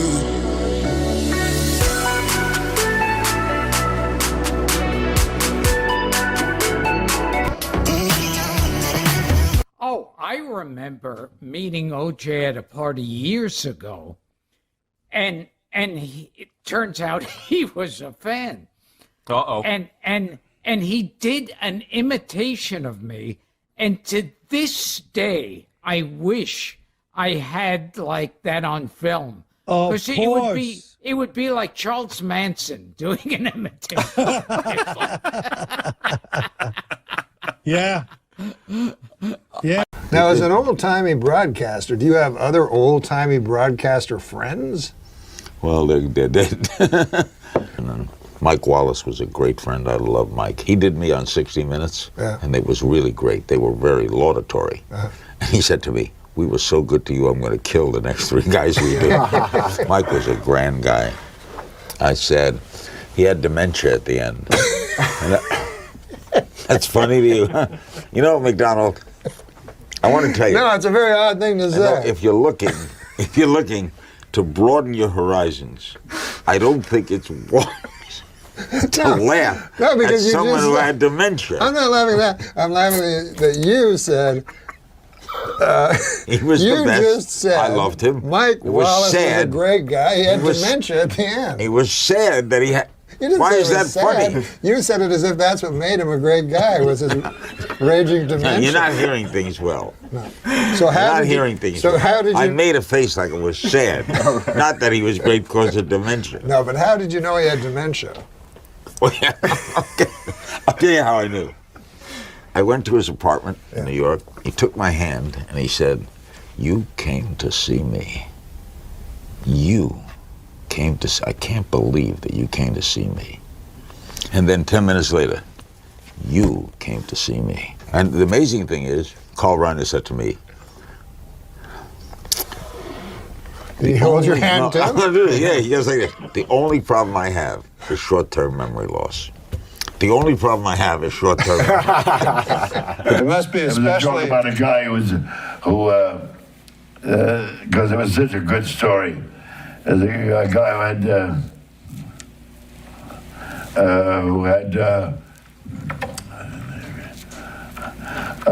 had surgery, and I can't remember the joke.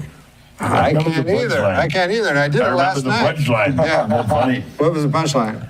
The punchline is reverse engineer this and thing. Monday morning, that man walked out of the hospital. And Thursday, he reached the parking lot.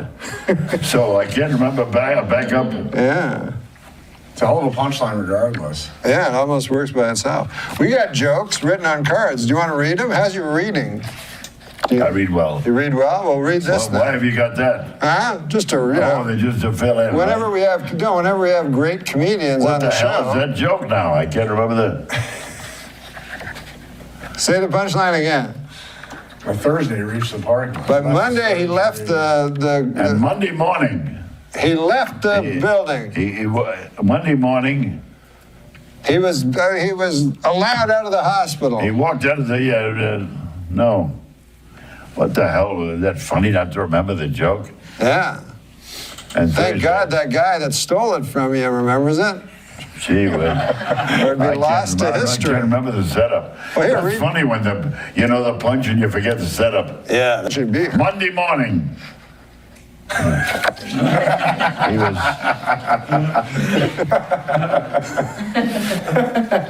Thought you had a stroke for a second. He was in the hospital, yeah. Yeah.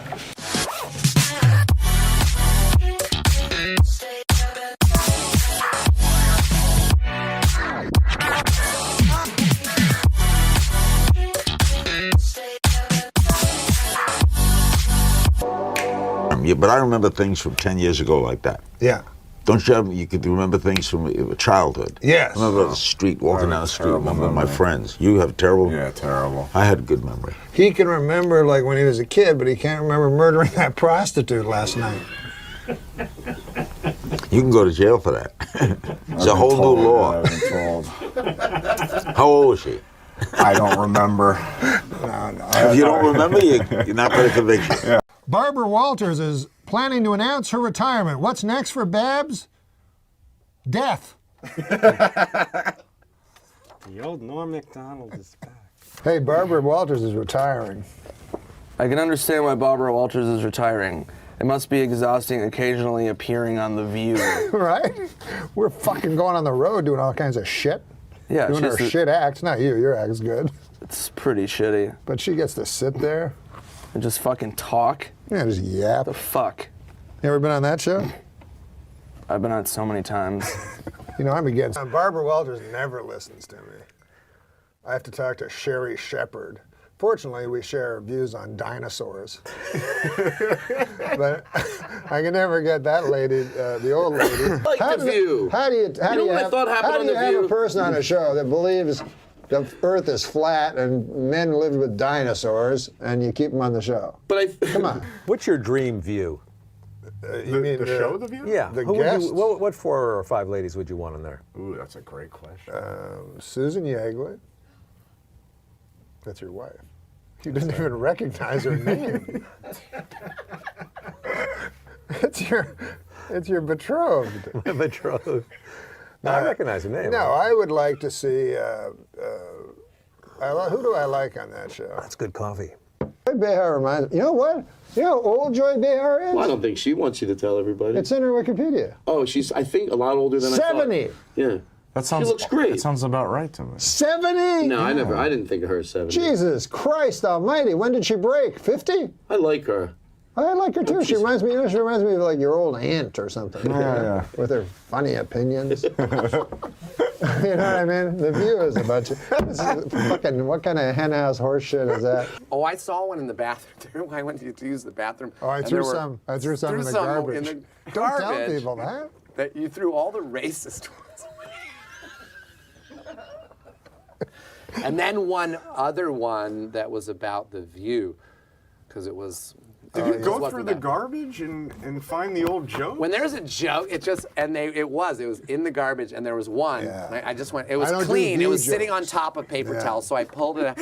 I read it, and then there was another one. I'm like, well, there's another one, and another one. There was like about 4 jokes.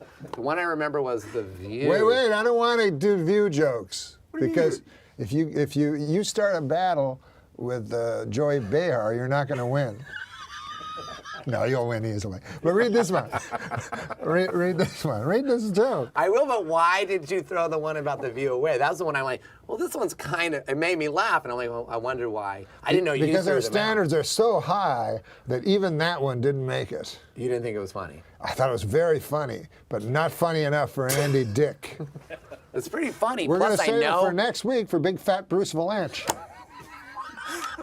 You're allowed to say that because you're fat. that. He's allowed to. No, I'm a fat guy like him. But he's allowed to. Like, you probably are afraid of Joy Behar, aren't you? Who wouldn't be? She's a little bit of a firecracker. Terrifying. She's funny. Yeah. She reminds me of like your aunt that tells jokes at the fucking Thanksgiving. I'm going to go get that joke because I have Oh, to. my Because God. the way they wrote it was pretty funny. Oh, maybe you should tell a joke.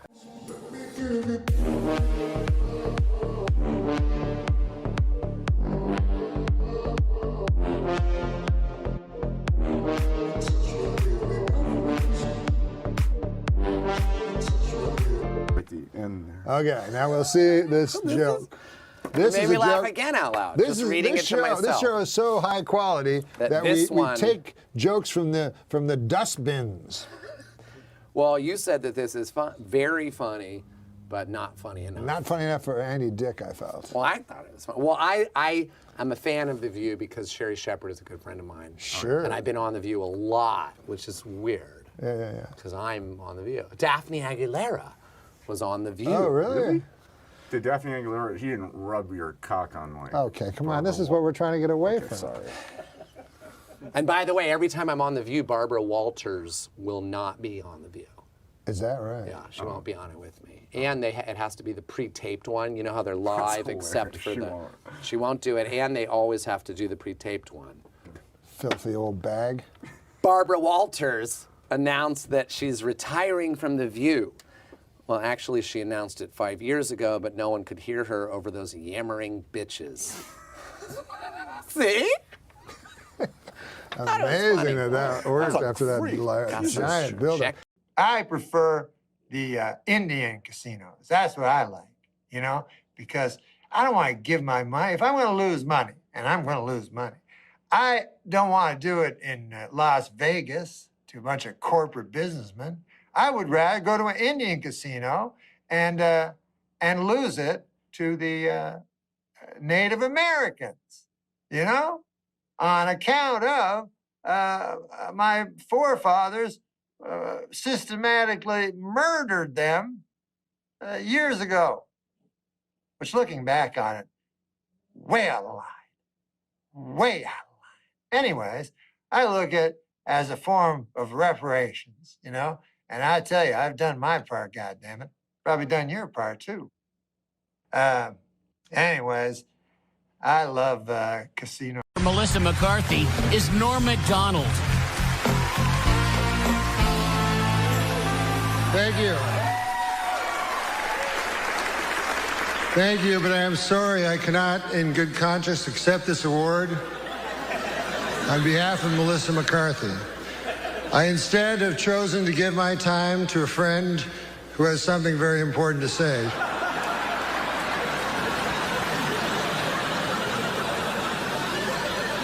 My name is Johnny Two Feathers. While you enjoy tonight's show, I want you to think about something. The spot where you're sitting, every square foot of ground in this country was stolen from my ancestors. And after you stole it, you murdered them. So you'll forgive us if we do not laugh along. There is nothing funny about the extermination of a people. The theater stinks of blood. That's all I have to say. Oh. Johnny Two Feathers, everybody. Johnny Two Feathers. Give him a wave, Johnny. Johnny, you don't want to wave? All right. Well, Johnny Two Feathers, everybody.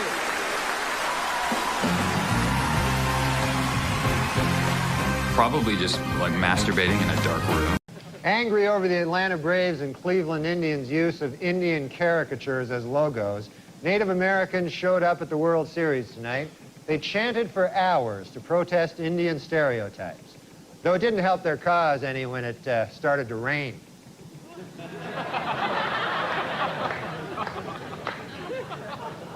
Native Americans in upstate New York are trying to block plans to build a Kmart on the site of a Mohican burial ground.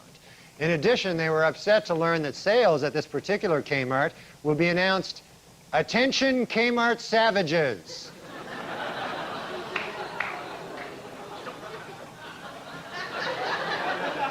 In Michigan, State Historical Commission officials say they will not interfere with the building of a new major sports stadium, even if construction unearths historical artifacts. However, state Indian Affairs officials say that if relics from a Native American tribe are found, they would like to have the land set aside and designated as a sacred tribal burial ground / giant casino. In Wisconsin, students at Menominee High School are desperately fighting efforts by the politically correct to change their team nickname the Indians. Already, opponents of the name have rejected the students' first compromise, the Drunken Indians. They feel that's almost worse in a way, you know? In Bridgeport, Connecticut, the Staticoti Indian tribe is seeking recognition by the Bureau of Indian Affairs in order to open either a manufacturing company or a casino. I wonder which one they'll choose. Manufacturing company or the casino. In Norwich, Connecticut, a local museum has made a long overdue effort at racial reconciliation by returning 21 ancient tribal artifacts to the Mohegan Indians. But as for everything else in the country, we'll be keeping that. Yeah. It's good news, really. We don't have to give any of it back. It's like the difference between the Cleveland Indians and the Washington Redskins. I can see where Redskin might upset somebody just a little. I don't think you're ever going to get a change, but at least it is a bit denigrating. But Indians, isn't that? I never understand that. Oh, you don't understand that? No. Well, here's the thing, man. Or Braves. I have no formal education, Mm-hmm. and as a matter of fact, I don't have any informal education. It's not like I'm hanging out with professors on the weekend, right? Yes. But this is the way I understand it. Old Chris Columbus, Mm-hmm. he sailed over here, Right. and then he got here, and he thought it was India. Jesus, what a dolt. And that's the source of us all. Yeah, so he goes, hey, man, look at all those Indians. All right. Oh, that's it. And then one of his buddies goes, hey, man, we took a wrong turn at the middle of the Pacific Ocean. This is America. and then he goes, hey, you Indians better get the hell out of here. You're not even in the right country. Well, once you're about to take a country from somebody, you cannot refer to them as Native Americans. It only makes your task harder. They will fight harder because you've already told them you assume that it is their property. But my feeling is at some point there were an ice people, a horde of almost Piltdown men-like creatures who the Indians or whatever, the Native Americans came in and took this from. Isn't that the way of the world, Norm? That eventually everybody takes something. What's a Piltdown, man? You talking about the old days? I'm sorry to throw you off the scent of the conversation. I'm talking about in Paleolithic times. I assume that the Native Americans were not native here either, but came down and took this from somebody else. That's just the way of the world. Yeah, everybody takes everything. Listen, Mother Nature is a brutal bitch. Mm-hmm. A red-clawed,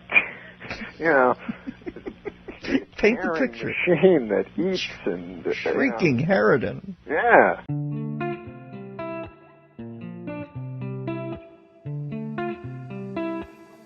Little one, you've been away so long, and I need you now more than forever. So, Jenny, what month was your Stop issue? quoting Churchill. May of 08. Who was on the cover? Do you remember? It was a Russian girl. And my nickname's Genocide, so I think that was kind of funny. What? What do you mean? Is Genocide giving her comedy fucking advice? Why is that? It's funny because there was a genocide. In Russia? Only about 70 years ago. Against the Russian people. Who still lives? But me. That's not You a first. Huh? Check it back. No, it was It wasn't a complete genocide. What do you mean? No, it was. Well, Stalin was a mass murderer. Only Jewish people seem to get really offended by my nickname. There are fives in a case. Dave's getting more. Right, Well, because they're the only ones that live. Well, the only through true a genocide was the. Well, I don't want to say. Another What about one the this way, American Sam. Indians? That was a true genocide. Wow. What? The American Indians was a true genocide. No, that was for land. No, that was justified. That was for land. We were taking their property. No, It doesn't matter. What doesn't matter what the motive No, is? the genocide. Yeah, the motive against is the to Indians just was hatred of a justified. race to exterminate them It was without a just- it was political or economic justifiable agenda. What we did with the Indians. Well, it's not No, justifiable. well, who's saying it's justified? I said, well, Just we got to bury them. I'm just wondering how it's justified. You've never heard the legal term justifiable genocide? Hitler was out of his mind at the time. Clearly insane. Some gold-plated chains would make a nice retirement gift for a very, very good slave. Are you serious? Well, this was written. Are you serious? This was written years Did ago. you just write that? I didn't write it. Did you just say that? No, I read it. Yes. You read that? It was an old. It was written, Oh obviously. my God Almighty! I'm not part of this. No, it was written No, before. I'm not part of this. No, you can't read that. Well, 130 years after the Civil War, the state of Mississippi has finally voted to abolish slavery.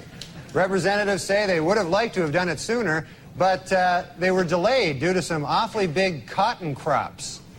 They had some kind of big cotton thing. All right. In Colorado this week, Bob Dole warned that if Pat Buchanan is the Republican nominee, the party might lose both the presidency and control of Congress. In response, Buchanan warned that if anyone other than himself becomes president, blacks will retain the right to vote.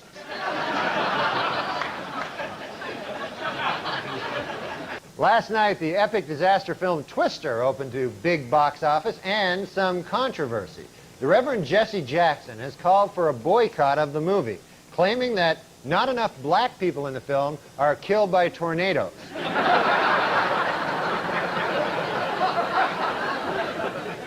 Meanwhile, Furman, who was expected to face disciplinary action by the LAPD, may get off lightly. Under the terms of a controversial plea bargain, the charges against him have been reduced to, quote, 1 count of using the word darky.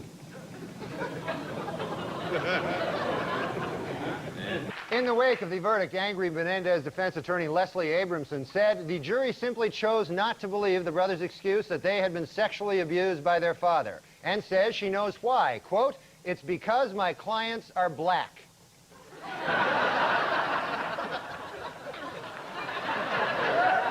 President Clinton was in Austin, Texas last Monday, the day of the Million Man March. The president said in a speech, "I'm here to speak to you today because right now in Washington, D.C., there's like 1 million black guys."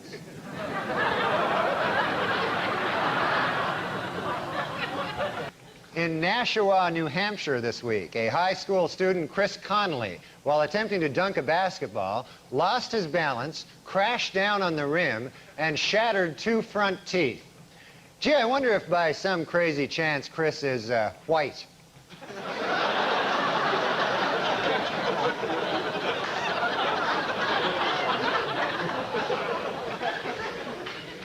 This week, as America marked the 50th anniversary of Jackie Robinson's entry into Major League Baseball, there was a sobering reminder that racial prejudice in sports is not yet a thing of the past. In a shocking move, today, all but one of the 125 playing members of the Professional Golf Association has signed a petition to ban African American golfers from the tour. And now a correction to a story we ran last week. Prince Charles is actually the one in the middle. So we apologize for that.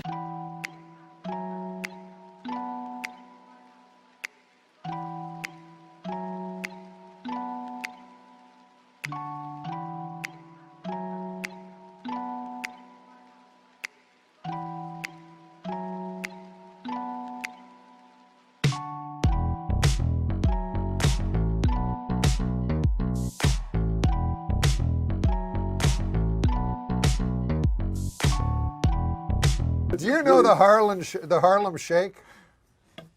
Yeah, I've seen it on every single commercial. You've seen it. Then you'll appreciate this joke. I remember back when the Harlem Shake was just a black fella holding me upside down off a fire escape trying to collect his money.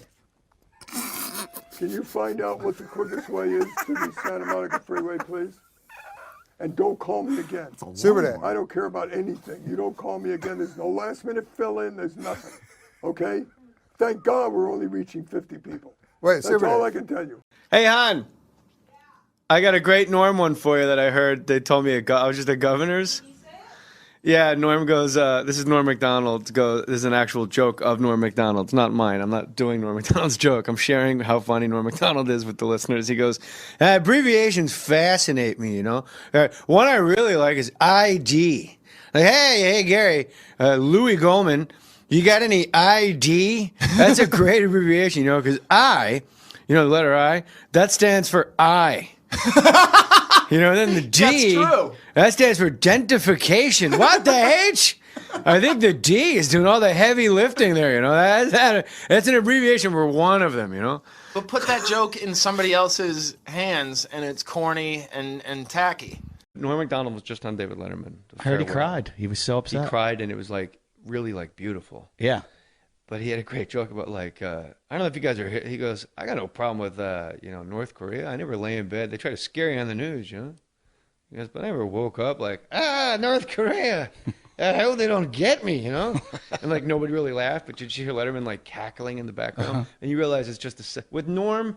It's all you are being fucking played. When you think he's bombing, it's all a big setup to the fucking. In a year, he's gonna have the perfect special ever. You might as well sit with Norm and just keep a smile on your face because you don't know where you are in the joke. He goes, I'm not afraid of Iran, you know, or Iraq or North Korea, you know. I'll tell you a country I don't like.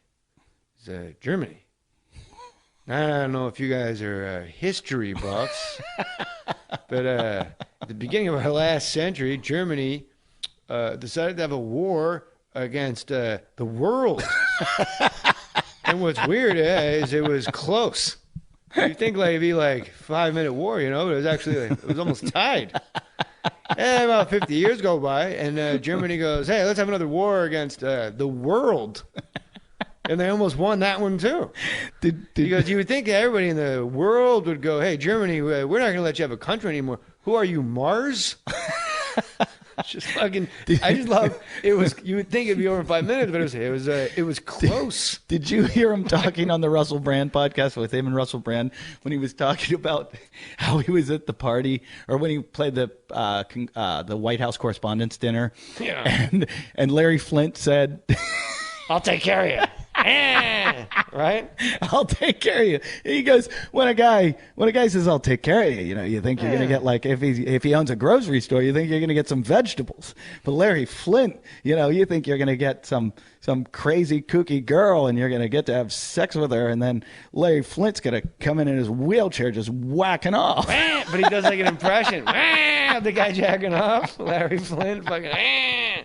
That was an amazing experience watching Russell Brand and Norm Macdonald because, in my opinion, I think you and I are kind of together on this, two of the most beautiful human beings, comedically, aesthetically, just to look at. Like you just look at Norm, you kind of can't stop looking at him. Like people go like, "Hey, Norm," but like, nah. If you look at Norm Macdonald, if I just showed you a photo of Norm Macdonald, you know who he was, and I'm like.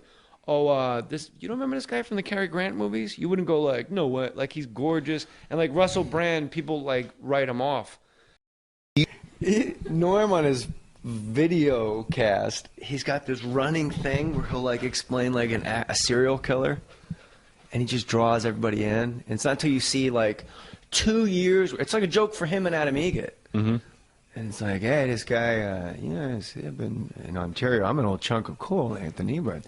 There was a man murdered his entire family. When the police got to him,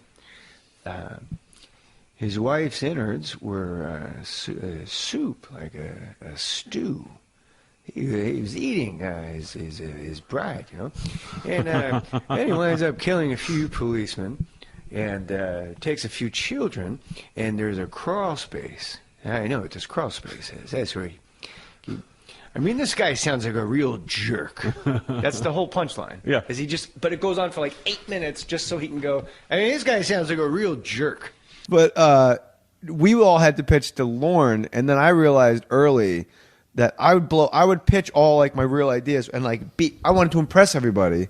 And I would give like, and then this happens, and then this is the joke, and then this is, and the big twist is this. At the end. So then when it got to the table for table read in front of like 40 people, no one laughed because I did the sketch in the room. And then I realized like a couple months in, there was the art of the fake pitch. And like Kevin Nealon and Norm Macdonald, it was like a contest every week to see who could come up with the fucking weirdest fake pitch that the host believed was actually happening. And the rest of the room we all knew it wasn't. Lorne knew it wasn't. That's awesome. But I remember like Kevin Nealon every week would do 2 fake pitches and go, also I have this idea where you live at the top of one of those runaway truck ramps, you know? In your house all the way up there. And it's like dinner time. A truck comes flying through your house, man. And the host would go, yeah, this is funny. I mean, but every week. And we would all just be laughing so hard. And the host is looking around like, yeah, that is funny, right? But we're laughing because the host is a fucking moron. And then Norm, I remember, it was Bob Newhart goes, I got this idea. People always confuse literally and figuratively. a guy will go, hey, how was that movie you just saw? You know, and I go, oh my God, it was so funny. I literally laughed my head off. But hey, he didn't, you know, because he's got a head still. And Bob Newhart just stared at Norm like, that's the stupidest shit I ever heard. And then Norm, like a dog with a chew toy, was like, I'm not leaving this room until, like, they fucking lock the doors like a prison movie. He's going to break him? Like, yeah. And he goes, or you go, hey, how's your wife? Well, she literally died when she got your message. She literally dropped dead right there on the floor. She's died. She literally died, and now he's moving like closer. Did Newhart break at a certain point? Yeah, eventually he's just fucking. And then that week, Norm did a sketch where he was Charles Kuralt, and he was the only. It was just Charles Kuralt alone talking to camera, and we're all like in full Charles Kuralt makeup, unrecognizable, and you're like, how the fuck do you like? His fake sketches were better than anything I ever actually got on air. He's amazing, isn't he? He's an amazing guy. He is amazing. He's and super his funny comedy, guy. I got heard for like 2 years. I'd go to a comedy club and they'd go, yeah, Norm was here last week. It was pretty fucking weird, dude. And I'm like, what? And my wife and I would like go like, what's going on with, like, I hope he's okay, you know? And then you see his Comedy Central special. Perfect. Right. So the joke's on everybody across the country. Like, yeah, he was really weird. He's got these other guys following him. Like weird. Every town had a different. Like, I think he was super high. And another town's like, he really gambled. And another town, he came in with 19 men. Like weird, like that strange. Like he made us bathe. Like he had to be bathed, or he wanted something for his feet. And then just, you know, you see his Comedy Central special. Perfect. My father died. My grandfather died. My great-grandfather died. To the best of my knowledge, he's dead, you know. I come from a long line of death. And you're just like, this is perfect comedy. So, however it works for you, I guess. Yeah. The best sketch that never got on the air in my entire time at Saturday Night Live, which is only 40 episodes, was Norm Macdonald's game show, Name 2. Hey, Jimmy. Steve Allen is in the Guinness Book of World Records for writing over 4,000 songs for that new car. Name 2. Name 2 of who? Steve Allen is in the Guinness Book. Now, Kate Bush is in the Rock and Roll Hall of Fame ballot, you know, for being a Rock and Roll Hall of Fame worthy lady. She's written over 600 songs. Name 2. Ding, ding, ding, ding, ding. Name 2. What a great fucking sketch. That's a great sketch. Why didn't it get on? I'll read your book. Who knows? I don't know why. I'll read your book. I was driving from Quebec City back to Montreal, because when you do that festival, the Montreal Festival, I would get too drunk, and I'm like, I need to get out of here. I don't want to be I just don't want to be the drunk comedian anymore. So I was like, I'm going to go to Quebec City during the day and have a day. And I was driving back to Montreal to do shows that night, and I was listening to Norm's album just called Me Doing Stand-Up, and I fucking had to pull over so I didn't crash my car. No room for improvement. No, I almost crashed my car. I was laughing so hard. It's 16 ounces of water in like a 10-ounce glass, Yeah. and it never just like. I was like, my this grandfather died, my great-grandfather died. Yeah. You know, my father. He goes on. I come from a long line of death. Yeah, no, it was And, like, it was the that cancer, part. it's a He's draw. like, everybody's afraid of a terrorist. Yeah, it's your heart is what's going to attack and kill you. Like, your heart. And the funniest joke is when he goes, the only way to stop your heart from attacking you is to attack your heart with a defibrillator. We're not doing this justice at all. And No. it's funny because like people that don't just get it, you're not going to convince them. No. By sharing it. You just got to listen to that album. So funny. What was it like? Hey, he lost his long battle with. Finally lost his battle with courageous battle with cancer. Yeah. All right, but if he dies, the cancer dies. That's a draw. Yeah, it's such a good. So, like, alcoholism's not a disease. Like, my uncle's got bowel cancer. I have Yeah. searing pain. What are your symptoms? You're real happy. Sometimes I eat somebody else's disease and we fuck. You heard you had a great Norm story about taunting Chris. What's his name?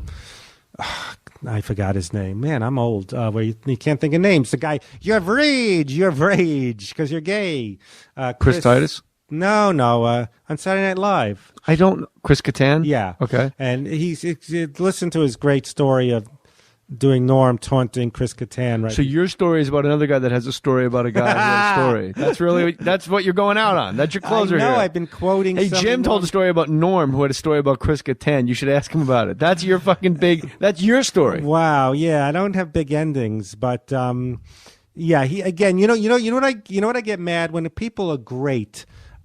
Instead of going, Rob Bartlett's a great guy. Wonderful man. Wonderful. One of Artie the nicest Lang. guys. One of the hardest working. Rob Bartlett is in like the choir or in a Broadway show. He got me on Imus without and then asking. he does Don Imus. Then he tried to get me on Opie and Anthony without me asking. Artie Lang, what a sweet guy. Artie, a legendary episode of this podcast was in my hotel room in New York with Artie. Oh, I listened. They to brought it, up yes. pots of coffee, and you could tell who the two addicts in the room were. My wife's just sitting there relaxing and smoking. Artie and I are having like a coffee contest. It wasn't until like 6 cups in where we realized, oh, why don't we just slow it down and actually just relax? Yeah. Oh, he had a great Norm story. When he's, he had a great story. He was opening for Norm in San Francisco, and Norm goes, hey, we're in San Francisco, so don't do any of that fag shit, And he's like, what? And he goes, San Francisco. There's a lot of gay guys here. They live here in San Francisco. So just when you go up there, don't do any of that fag shit. And Artie's like, all right, like didn't plan on it. And then Artie does 20 minutes. Norm goes up and goes, hey, what's with his AIDS? They say it's like the worst disease in the world, But I saw on the news today, AIDS does not discriminate. And that's nice. Oh, no. So I don't know why is it so bad. Hey, don't do any of that fag shit. So maybe if Norm was on the set of Suddenly Susan, he could be like, you're a homophobe. You're not holding Maddie's hand. You're just on the wrong shows with the wrong he people. He would taunt me, go, yeah, look at Stoller. I can't believe you were bullied by Norm MacDonald. Why don't you believe that? Because Norm is just like the unicorn. Like nobody really has conversations with Norm, let alone. He would kind of, I'm going to kick your ass, Fred. No, not threaten to beat me Me and up. Billy Joe Shaver. not threaten to beat me up, but just kind of like, teasing you a lot. I know you're at the end, but him and Cato were friends, and they would just be Him assholes. and who? Cato Kalin, the biggest piece of shit. So You Cato didn't watch the Kalin? whole Artie thing. We talked about it. No, I yeah. didn't. I fell asleep. It was on late. That's not because you were boring. I mean, him and Norm were best friends. He was Norm's lifeline. Hey, Cato Kalin. They were friends. So and they would Cato play tennis. Kalin would heckle you too? Well, we one time me, Cato, and Norm played tennis, and I got a flat tire, and they were driving, laughing at me because I was on the side of the road. And Cato would kiss up to Norm, but they didn't stop to help you with your. No, flat tire. they stuck their heads out the window, were laughing as they drove by. What jerks! Yeah, you should go on Norm's podcast. Well, I did. Oh, you did already? Yeah. Oh. And well, you don't need my help at all, do you? No. Yeah, and was it fun? Did you bring up the fact that he bullied you? Or were you afraid because he was a bully? I was a little afraid that I'd get busted, and about the book. But he goes, I don't care. Norm didn't care. Yeah, I go, I said, Norm, I have to be honest. You're in the book, and I said something. He goes, I don't care. Last time I got heckled bad was at Motor City Casino in Detroit. And I was doing Norm MacDonald. But the thing about the Norm MacDonald impression is you're at the Motor City Casino in Detroit. Hey, man, I'm down. I love the D. Yeah. But I'm doing Norm. But the thing about a Norm impression is you have to ramble and circle it back around. Like it's got to get a little uncomfortable. Right. And I was doing Demi Moore. Oh, my God. Demi Moore went to the hospital for that exhaustion there, Exhaustion. Oh, my God. You know where I go where I'm exhausted, John? Home. Whenever I'm tired. I never went to the hospital. And it's this whole long thing about being on a construction site. And me and my friend John and Eric, like, hey, what do you say after work? We go to the emergency room to rest, And I just keep going and going. And like right next to me, like right there, she goes, what the fuck is he talking about? And I go, there's always one cunt, And I did it in the impression. And that person emailed me on my website and said, I was the cunt. I'm sorry, but I was really confused. And everyone explained to me what was happening. Tell us about Norm stealing your jacket. Well, when I did Norm's show, this denim when I saw Artie Lang. He goes, "Hey, that's a great." Well, I'm doing Norm. You know how you do Norm. Someone did Norm. It almost sounds like Bob Dylan. Hey, how you doing? Yeah, and growing in the wind. Yeah, Fred Stoller. I saw Norm. It was kind of sad. I saw him. No, I heard him on Mark Maron's podcast, WTF, and he goes, "Yeah, all these people do impressions of me, And I'm like, "Oh my god, I sound like a fucking retard." And I'm like, "That's not how I sound." And then now every time I do Norm Macdonald at the Melrose Improv, I'm like, "He's fucking here. Watch, he's here, and he's like super aware of the fact." Oh my god, Fred Stoller wrote a book, And I'm the antagonist, apparently. I stole his jacket, I'm like, "Hey, Fred. I really need those jackets." Hey, tell us about that jacket, Fred. When I did his show, I knew him a little bit, but then he heard that I was playing tennis. Hey, let's go play. So people don't know who Lori Joe is. I don't know how to explain what she is. His assistant. And she was the writer's assistant when I was on Saturday Night Live, so Lori Joe. We joined. She paid for some tennis club right by Warner Brothers. You worked there, I'm sure. Yeah. You did Jay and Mary? I think I hold serve, Hey, how's that, how's Epi doing, man? But this is how pathetic I am. I fantasized being on this podcast. And fantasize Jay doing Colin Quinn going, "Yeah, Stoller's got a book. Him, Leon Roth, and Philip. Yeah, Stoller. That's what we want to read. Philip, Hey, Fred, why don't you just tell everybody how Norm took your jacket? Just real literature. Oh, you just Stoller. keep going around in circles instead of telling everybody. Jay's like, "Tell us about how Norm stole your jacket." And it's like 10 minutes later, you're like, "Yeah, tennis club. What is he talking about?" I don't need to tell a whole like tennis story. Yakim Noah is in the corner going, "Even I don't like tennis as much." Jesus, Fred. So basically, all right, long story short, as the late Warren Thomas would say. Too late. Too late for that. I like how you credit that one guy, Warren Thomas, like that was his. No one else? Nobody, no. Only people that age and younger. Well, he's the one who I learned that from. Okay, so Lori would pick us up, and I left the jacket in a car. He didn't go premeditated. I'm going to steal that denim jacket. It looks nice. But I left it there, and I didn't have the money now. Now I wouldn't care about buying Sinatra recommendations, denim jackets. So he said, "Norm, I said, "Norm, I want my my denim jacket." "Yeah, you and that jacket." I go, "Norm, it's a new jacket." "That's not new." And he just, he would taunt me. I go, "Norm, yeah, that's a shitty jacket." So I made, and I was supposed to. Wait, so why does he have your jacket? I'm confused. Lori would pick us up and play tennis. Right. So, so I left it there because it got hot. We were in playing tennis or in her car? I guess in a car. And then he just assumed it was his, or she took it. Yeah, he didn't go, "Ooh, what jacket do you think?" Right, Like a but cartoon. then every time you asked for it, he just completely downplayed it like he'd you were... go, "I'd wave his hand in disgust. You in that jacket." Fred in his jacket, Yeah. Now, why do you want that jacket? So really? Yeah. He was a bit of a bully. He would taunt me. You know what I always say with Norm? He wanted to be like how Stern had, Larry, the mentally challenged guy, because you can't say, "Hey, Elephant Schmuck, Rippy Boy," and Lori was Robin. Wait, laughing. is this one of your basketball leagues, or is this? I can't. This is the expansion team. That's funny. They can't get on the regular mentally challenged team. Mr. Rippy and Elephant Schlong. Should I close with Norm, a paragraph from his book about Don Rickles? Yeah, close with that. As Norm. Yes. Okay, because it is...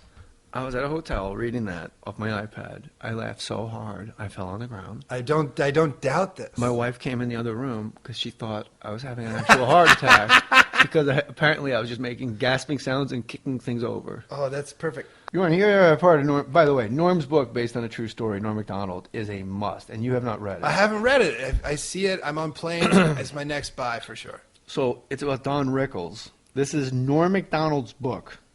If you want to put a link up at jmore.com, since Brooks doesn't sell anything, and a link to Brooks' Instagram at jmore.com. Oh, no, you can buy my album. This is cool, right? Yeah, my album's called This Is Cool, right? It's been I out. love that album. Thank you, Jay. It's very Great nice. title, too. What a delight. Thank you.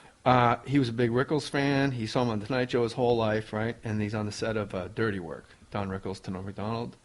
So I approached him the first day in the makeup trailer, and I introduced myself. I said, "I just want to tell you, Mr. Rickles, I feel so honored that you'd agree to be in the film, and I thank you from the bottom of my heart." He shook my hand. "That's very nice, Norm. By the way, I spoke to the home. Your room will be ready Tuesday." The trailer erupted in laughter, and I felt rage deep in my soul. And I saw myself in the mirror, and I saw that my face was beet red. I wasn't on any waiting list for any type of home, as Mr. Rickles was clearly suggesting, you know. I'm losing the impression, but I swallowed my anger. And I was determined to find the real man through my own kindness and love.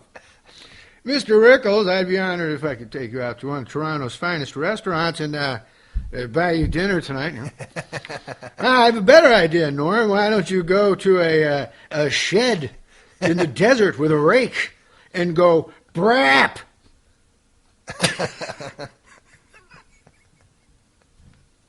Go brap. It's literally capital. Yeah, I get a better idea, Norm. Why don't you go to a shed in the desert with a rake and go brap? Now, this awful classless burping noise got the cheap laugh I'm sure Mr. Rickles is used to, but not from me. I could feel myself beginning to shake with rage. Now, I'm going to read to you the part where I was so happy to meet and reach the real Don Rickles, and I said, anything you want to do, what would you like, sir? Well, Norm, he says, I'd like you to get a monkey and an organ grinder and run around the room going, I lost my sack, I lost my sack. And then Mr. Rickles then pranced around the makeup trailer doing a grotesque pantomime of me searching for a missing sock. What is he talking? It's fucking fiction. I know. Like in the beginning, the first chapter, he's like, him and Lorne Michaels are smoking opium. And it's the most genius thing, because any fucking story, nobody can sue him. Yeah.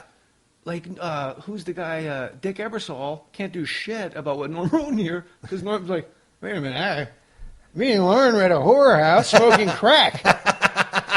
Don Rickles is doing a grotesque pantomime of me searching for a missing sock, you know.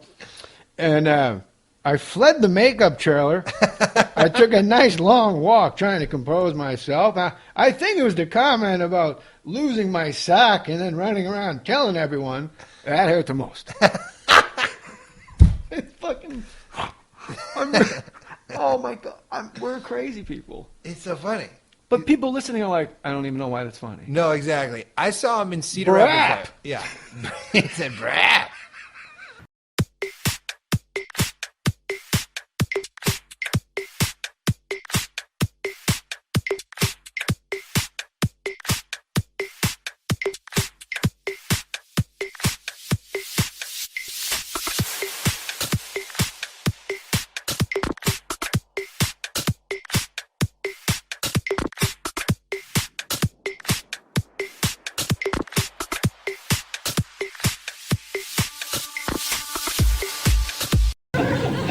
This week is Taxi Cab Appreciation Week, so to all you taxi cab drivers out there, I'd appreciate it if you'd take a shower once in a while. How'd that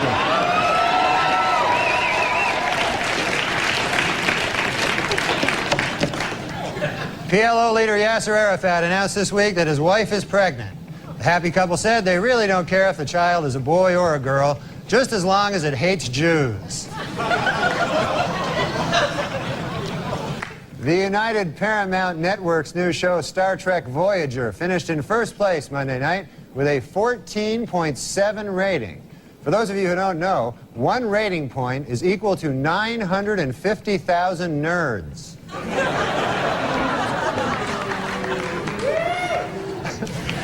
Well, there's good news this week from strife-torn Ireland, where a historic peace agreement has just been signed.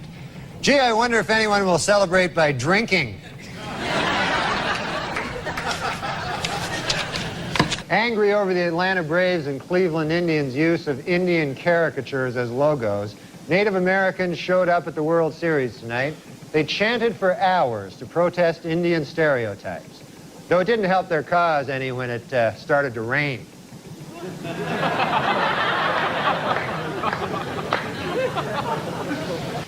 In Nashua, New Hampshire this week, a high school student, Chris Connolly, while attempting to dunk a basketball, lost his balance, crashed down on the rim, and shattered 2 front teeth. Gee, I wonder if by some crazy chance Chris is white. In 19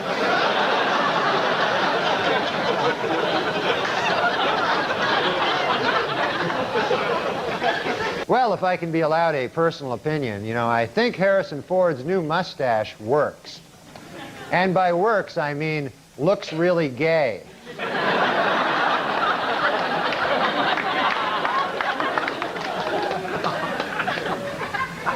Well, this week, world chess champion Garry Kasparov defeated an IBM computer in their 6-game chess series. Experts are calling the encounter between chess wizard and supercomputer historic because, for the first time ever, it brought together both geeks and nerds.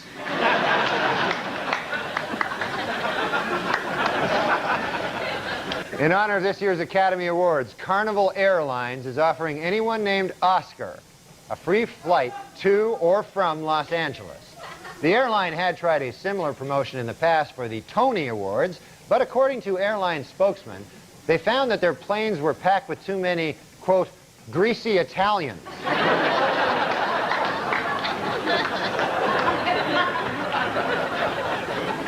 Last week on Larry King Live, Marlon Brando made the shocking statement that Hollywood is, quote, run by Jews. In response, outraged Jewish organizations made it snow in New York in April.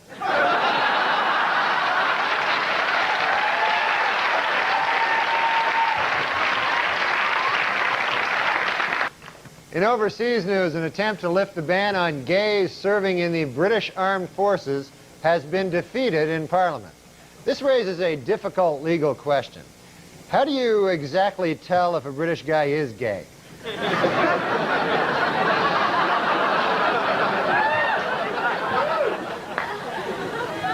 In Bridgeport, Connecticut, the Statakoti Indian tribe is seeking recognition by the Bureau of Indian Affairs in order to open either a manufacturing company or a casino.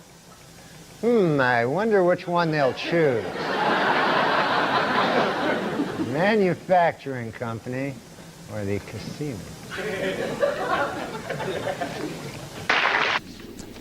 Potential jurors for the O.J. Simpson case were asked to fill out a 75-page jury questionnaire this week.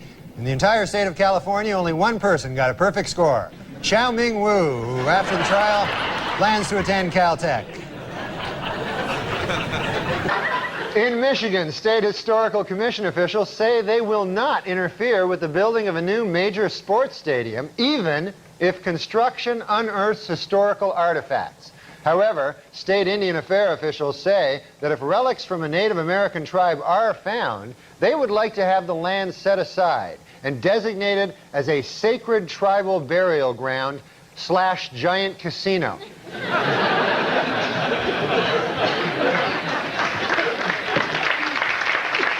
According to the U.S. Bureau of the Census, California's population is expected to grow nearly 18 million by the year 2025. Also by the year 2025, it will be much easier to find a vacant apartment in Mexico.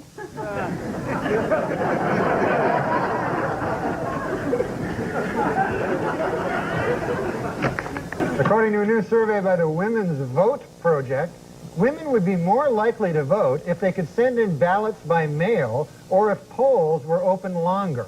Also, more women would vote if you were permitted to bake your vote.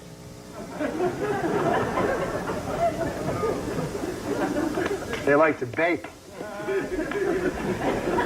Finally, in Milwaukee, Wisconsin, a man allowed his 8-year-old daughter to take the wheel of his car, and an accident ensued that damaged 7 other cars and injured 6 people, which once again proves my theory: women can't drive.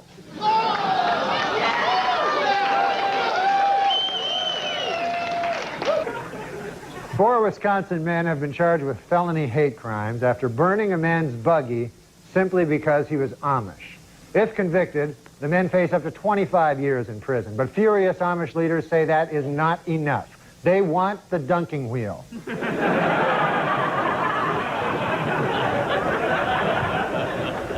On Wednesday, NASA launched the Space Shuttle Columbia on its 87th voyage. This trip by the shuttle will feature the first spacewalk ever by a Japanese astronaut who will get to take in the unique perspective of Earth from space. Gee, I wonder if there's any chance he'll take a picture.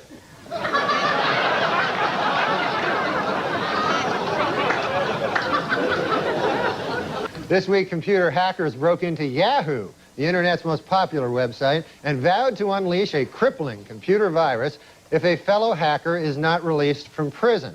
Experts warn that catching these cyber terrorists will not be an easy task and may require the cooperation of both nerds and geeks. Safer drivers, men or women? Well, according to a new survey, 55% of adults feel that women are most responsible for minor fender benders, while 78% blame men for most fatal crashes. Please note that the percentages in these pie graphs do not add up to 100% because the math was done by a woman.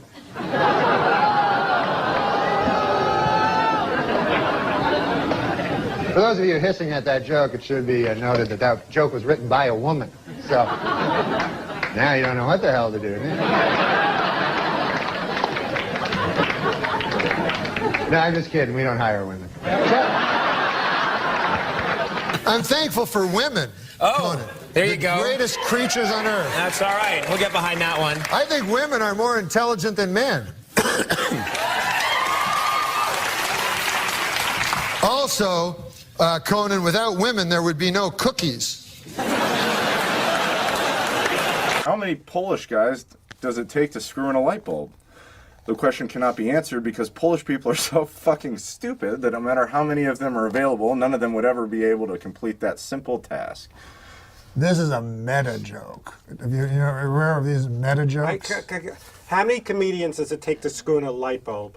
How many? 2. One to do it, and the other guy to go, how long's he been up there? I like that. On stage. Yeah, because they was going, how long? Like, how long? Oh, that's a good one. That's Polish people. I remember the Poland. Do you remember they were trying to had something? They were trying to land on the sun. Oh. I was going to say that the Polish government did actually try to land on the sun back in the. No, they didn't. Yes, and they were ridiculed for it because they said you'll burn up when you come anywhere near. They said we're going at night. Who? Now. Oh. And come to think of it, I got addicted to you. Oh, no, no, no. And come to think of it, I need somebody like you. Oh, no, no, no. I need someone like... Attitude. You have to say this with attitude. You have to read ahead and use your acting skills. I liked you in She-Devil. Thank you. A study has found that men are just as likely as women to spread gossip. At least that's what I heard Rick tell Brad, who, by the way, has a crush on Patty. Oh, does she? All the racial things against Asians? Yeah, can you tell me them? Well, I love when Guy Aoki got mad at me one time. Why? He's the head of the guys that get defended. In terms so just of tell me some. Well, he knows them the best. Yeah. Oh, you do? What about this? Yeah, I call it the G word. The G word. Do you know the G one? Oh, gook? Yes. Well, you just said that like it came out so naturally. Oh no, you're right about you just said it just like secondhand. I thought it was a term. I thought it was a term of endearment. It's not. But can I tell you guys? Can I tell you guys where? You think that's like a fucking handshake? Tell me some of the Asian things that small penis. No, names. Names, yeah. Oh, yellow. Yeah. Yellow, man. That's just what yellow. you No, yellow said. man. That's what you said. Guy You made that up. Oh no, Hey, yellow man, get out of my bar. I've never heard that. No, that was just Guy my runs favorite. out of the old one, so he has to make up a new one. Come on. Here's the problem with taking pictures. Yeah. Photographers are largely flamboyantly gay. Right. And so then when they take, a good look for them is a flamboyantly gay look. Right. So when they take your picture, they want you to look flamboyantly gay, and then you're like, can I look a little less flamboyantly gay? And they're like, no, this is good. I'm like, I'm wearing a dress. Well, again, it's tonight and tomorrow night. The Comedy Works in Larimer Square. Thanks so much for toughing it out without coffee. It's great to meet you. Thanks a lot. All right, on over. Excellent suit. Thank you. Yeah, it's I just like that one. brand new. Oh my. Let's get back over to Angie and Chris, please. Wait a minute. Norm, what is wrong, Norm, with flamboyantly gay? Yeah. I ask you. I ask you, Norm. Hit a little close to home this morning, didn't it? Did you see this outfit? Did you see this thing? This is what you should have worn for the headshot, Norm. Come on. Panache. It is cool. Huh? Come on. You wore that between what he's wearing now and ending up in the dress. That was halfway. It is cool. Norm could have worn this. Oh, yeah. Wow. Hey, Johnny Weir called. He wants his outfit back. Oh, hey now. He's talking to you, too, not me. I don't know who he's talking I don't to. know. Maybe he's talking to me. Because Johnny Weir looked fabulous in this. Look good in either one of these outfits. Yes, he- Did you meet him backstage? No, I haven't. I met Randy Travis, and Yeah. I'm a huge country music fan, and George Jones is my favorite, so this is a big night for me. Do you like the new country or you like the old No, the new is gay.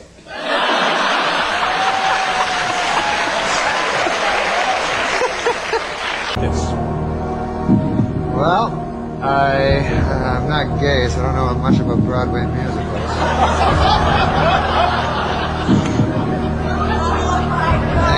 And I've been told I can't ask you a question, so I don't know what I'm supposed to do here. It's more than we really wanted to know. And you know, you kind of surprised me because you did MTV Beach House recently, and you know, there's a certain kind of person you expect to show up on the MTV Beach House, and I hear, we'll be right back with MTV Beach House, our special guest, Norm MacDonald. I'm like, what the hell are you doing? It's this. What was that? It's this show on MTV, right? I know. And it's at a beach. It's at a beach. And they don't script anything. Like, you know, they do like for anyway. So the dude, the host, was like, "Hey Norm, do you mind wearing a pair of trunks? You know, bathing trunks?" And I go, "No, I don't want to wear that. You know, because I'm like my body's like all weird looking and everything." And everybody else is super hot ladies and super hot men. You know, I don't, you know, whatever. Whatever you... Wow. So, got an issue about that. All right, go ahead. So I'm on the show, right? So they're saying, "Hey, come on, seriously, put on the trunks." I'm like, "No, man, I don't want to." So then they think this will be funny. They go, "Hey, we're going to show you a fashion show. Some dudes will come out, you know, and show you, you see what you think." I go, "What?" So all of a sudden, these three dudes come out, right, dancing around in their thongs and shorts and everything. They're wearing thongs or shorts? Which one? Bathing trunks, but some of them are like thongs where you can see their dirty arses. So,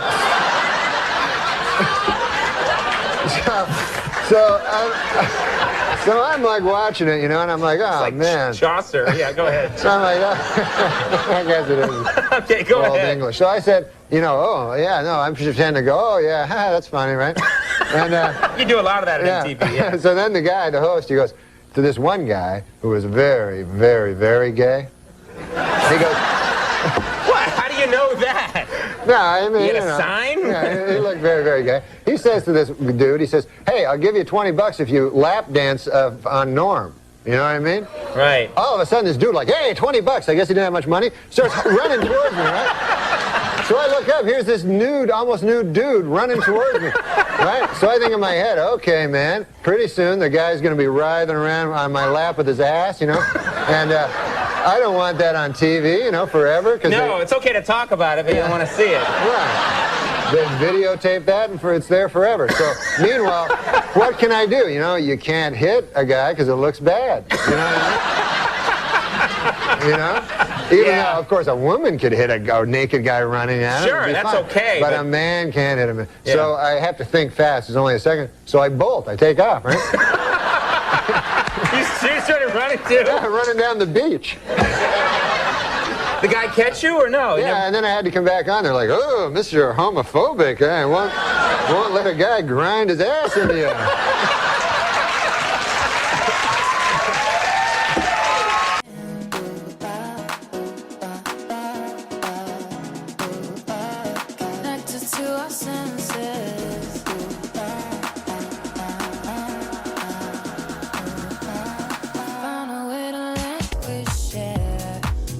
Where do you live here, of course, in the city, because you're doing the show. I live in New York City. Yeah. This isn't a police interrogation. Are you sure? Where about? Where in the city do you live, approximately, not specifically? But... I live at 56 between 8th and Broadway. Okay, and what's your phone number? Just give me 7 digits. All right. What? Your neighbors nice people? The people that live around you? Great people. Every day I meet somebody new. You know, this city's great because of the neighborly people. You know. I don't know. But I did meet one neighbor. Interesting story. You know that this guy. he just moved in, you know, next door to me. So I'm always one to meet the neighbors. You like to chat with the neighbors, Yeah, because, you know, so I went over to the guy, I knocked on the door next door to where I live, and I say to the guy, I said, hey, I'm your new neighbor, you know, and I said, good to see you, you know, nice to run into you, you know, welcome to the neighborhood, you know. And so the guy, I said, what do you do for a living there, sir, you know, if you don't mind me asking? You know, what do you do for a living? I'm a nightclub comic, I tell the guy. So he says to me, he says, I work down at the University of Science there. He says, that's a good school, by the way. I can't remember the exact place. Sure. But he says, I'm a professor of logic. Oh. So he says, the guy says, logic. Now, what the hell is that? I never heard tell of that. He says, oh, well, he says it's a kind of a pattern of syllogistic. Well, he says it's hard to explain. He says, why don't I give you an example? So I said, fair enough. Why don't you do that? So the guy says, well, he says, let me ask you a question. He says, do you own a doghouse? So I go, yes, I do. He says, well, then that means you probably have a dog. I said, yes. He says, well, that means you're likely to have a family if you have a dog. I said, yes, I do. He said, well, then that means you got kids, you're married? I said, yes, I am. He says, well, then you're a heterosexual man. I said, yes, sir, I am. He says, well, you see, that's logic there. I asked if simply from finding out you had a doghouse, I made this series of inferences, and I found that you're a heterosexual man simply from the fact that you had a doghouse. Well, I said, good God, isn't that something? Okay. So I said, well, I won't waste any more of your time there, neighbor. And I said, I'll see you later. See you around. Okay. So I said, come by one day and have a chicken with me. So anyways, I left. So I left. So I go to get a bus, you know, to the bus stop.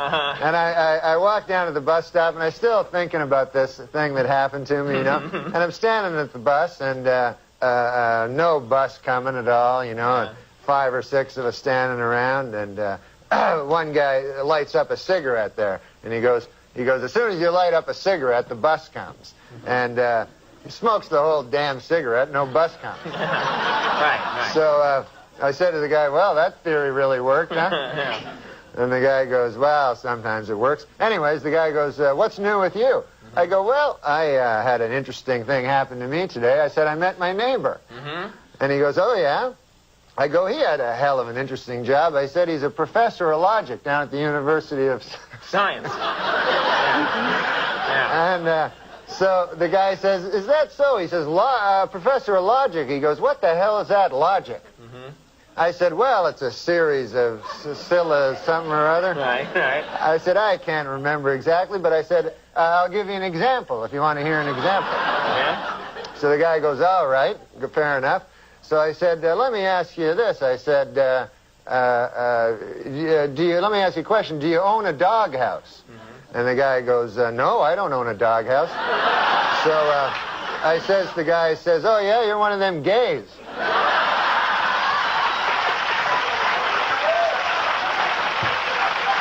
And it worked, right?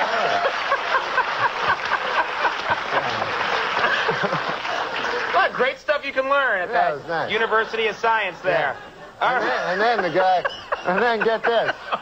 Get this. There's more. This gay guy invites me to have a chicken at his place. That's some kind of euphemism. Watch out. You want me to call Don Omeyer right now and ask him if you could have your job back? Sure. Okay. Gary, let's take a break. Give me the phone number for Don Omeyer. Where is he? Do you have a number on him? Lojo probably has a number on him. Lojo. Who's Lojo? Lojo. Is that the guy you're with? No, she's my assistant. Lojo. Yeah. Let me see her. Is she here? Yeah. Let me take a look at your assistant, man. What's that about? She's just my Is she assistant. hot? No, she's not hot. Really? She's not, I don't want to say that. You just did. He just did. He goes, I don't want to say that. No. Is she like a sexy assistant? No. I don't What? want to. You know, she's a very nice girl. Lojo. So I don't want to say she's not hot. You know what Lojo rhymes with? What? Oh, bloke. Yeah, sorry. It actually doesn't rhyme with that, No, does it it? doesn't. No. Lojo. Yeah. I brought my friends Lojo and Frank Sebastiano and Artie Lang, my buddy that I did this movie with. So a shout out to Jim Downey, and I'm thinking about him because Norm so loved him and admired him, and a shout out to a very special person, Lori Jo Hoekstra, who was Norm's, right hand partner in crime, and she. I did have a chance to speak to her since this all happened, and she's just such a lovely person, and I'm thinking of her because she just did so much for Norm over the years, and Norm was so lucky to have her. So I just wanted to address those two people who I think deserve our love and thoughts right now. I was talking to Lori Jo, and I asked her if it's okay if I related this, and she said it was okay. But she said that not too long ago, someone asked Norm about the moth story that he told on our Tonight Show, and that she said the guy wanted to know what made you have the nerve to do that, and that he said that it was that goddamn Frank Smiley. He said I was only supposed to do one segment. And then suddenly in the commercial break, Frank came over and said, you're doing another one, because whenever I had Norm, I was greedy. I wanted more Norm. I always wanted more Norm. And so he didn't know that we were going to ask him to do a second segment. He had nothing planned, absolutely nothing planned. And so as recently as not that long ago, I think this was a couple of months ago, he was telling somebody, damn it. That was Frank Smiley. Hey, get back out there. Conan wants more. So he heard that joke from Colin Quinn. Uh-huh. And he did the segment, and it was he had 7 minutes prepared. Yeah. And so he basically, you said, and then he's done. He's done. You say, we'll be right back with more Norm. And he goes, I've got nothing to say. Yeah. So then he remembered the Colin joke, and it was a 20-second joke. So he asked you, how long is the segment? Uh-huh. And he was hoping you'd say 20 seconds. Right. But you said 7 minutes. Yep. So it became a 7-minute joke. Yeah. I did say, I said to Lori Jo today, I said, on the flip side, because I brought this up, and I said, on the flip side, if in a magical world, Norm had been presented with all of this incredible praise, he would have found a way to deflect it. Yeah. Ridicule Probably would have it. made his skin crawl. Yeah, in some exactly. way. Yeah. And so, he wouldn't have this might have been the way he wanted it, but one that makes me laugh every single time. And I'll tell you the joke, I'll tell you in a second, but I also love the phone call that is 100% real. I almost left in the editing because as soon as we finished it, I was in the room with him. He did it completely alone, but I was in the room in there. And as soon as we finished, I said, who called? And it had been his brother, Leslie. Yellow is the best color, but I don't know if you call that an opinion. It's just a, oh, hold on, it's my phone. Hello? I got to phone you back on account I'm doing a special on the TV, comedy special. So I'll call you back, okay? Okay. So I almost left that. Oh my, I just froze there. But I almost left that. I almost left that in just so people knew that phone call was real. But anything Norm does is real. So it's not even a question whether that was a fake call or not. It was real. And then of course with the dog barking, I like that in there too. Like I flew in from Vegas, I remember one time, and there was some turbulence. And I was like, I'm eating that fucker in 14 years.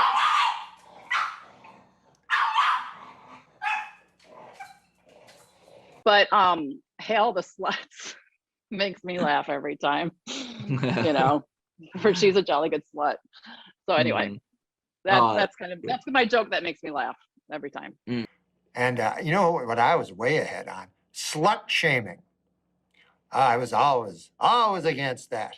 I remember telling the fellas in high school, I go, Guys, I think we're making a big mistake by shaming the sluts. You see, here's what is my concern. I feel if we shame them too much, they might stop becoming sluts, you know? And further ladies might not want to be sluts either. I have a different idea. Other than shaming the sluts, it's a bold idea. I say we take the sluts and we put them on our shoulders and we go, oh, hail the slut. Oh, for she's a jolly good slut, that kind of thing, you know? So I was way ahead of it, man. Way ahead of it.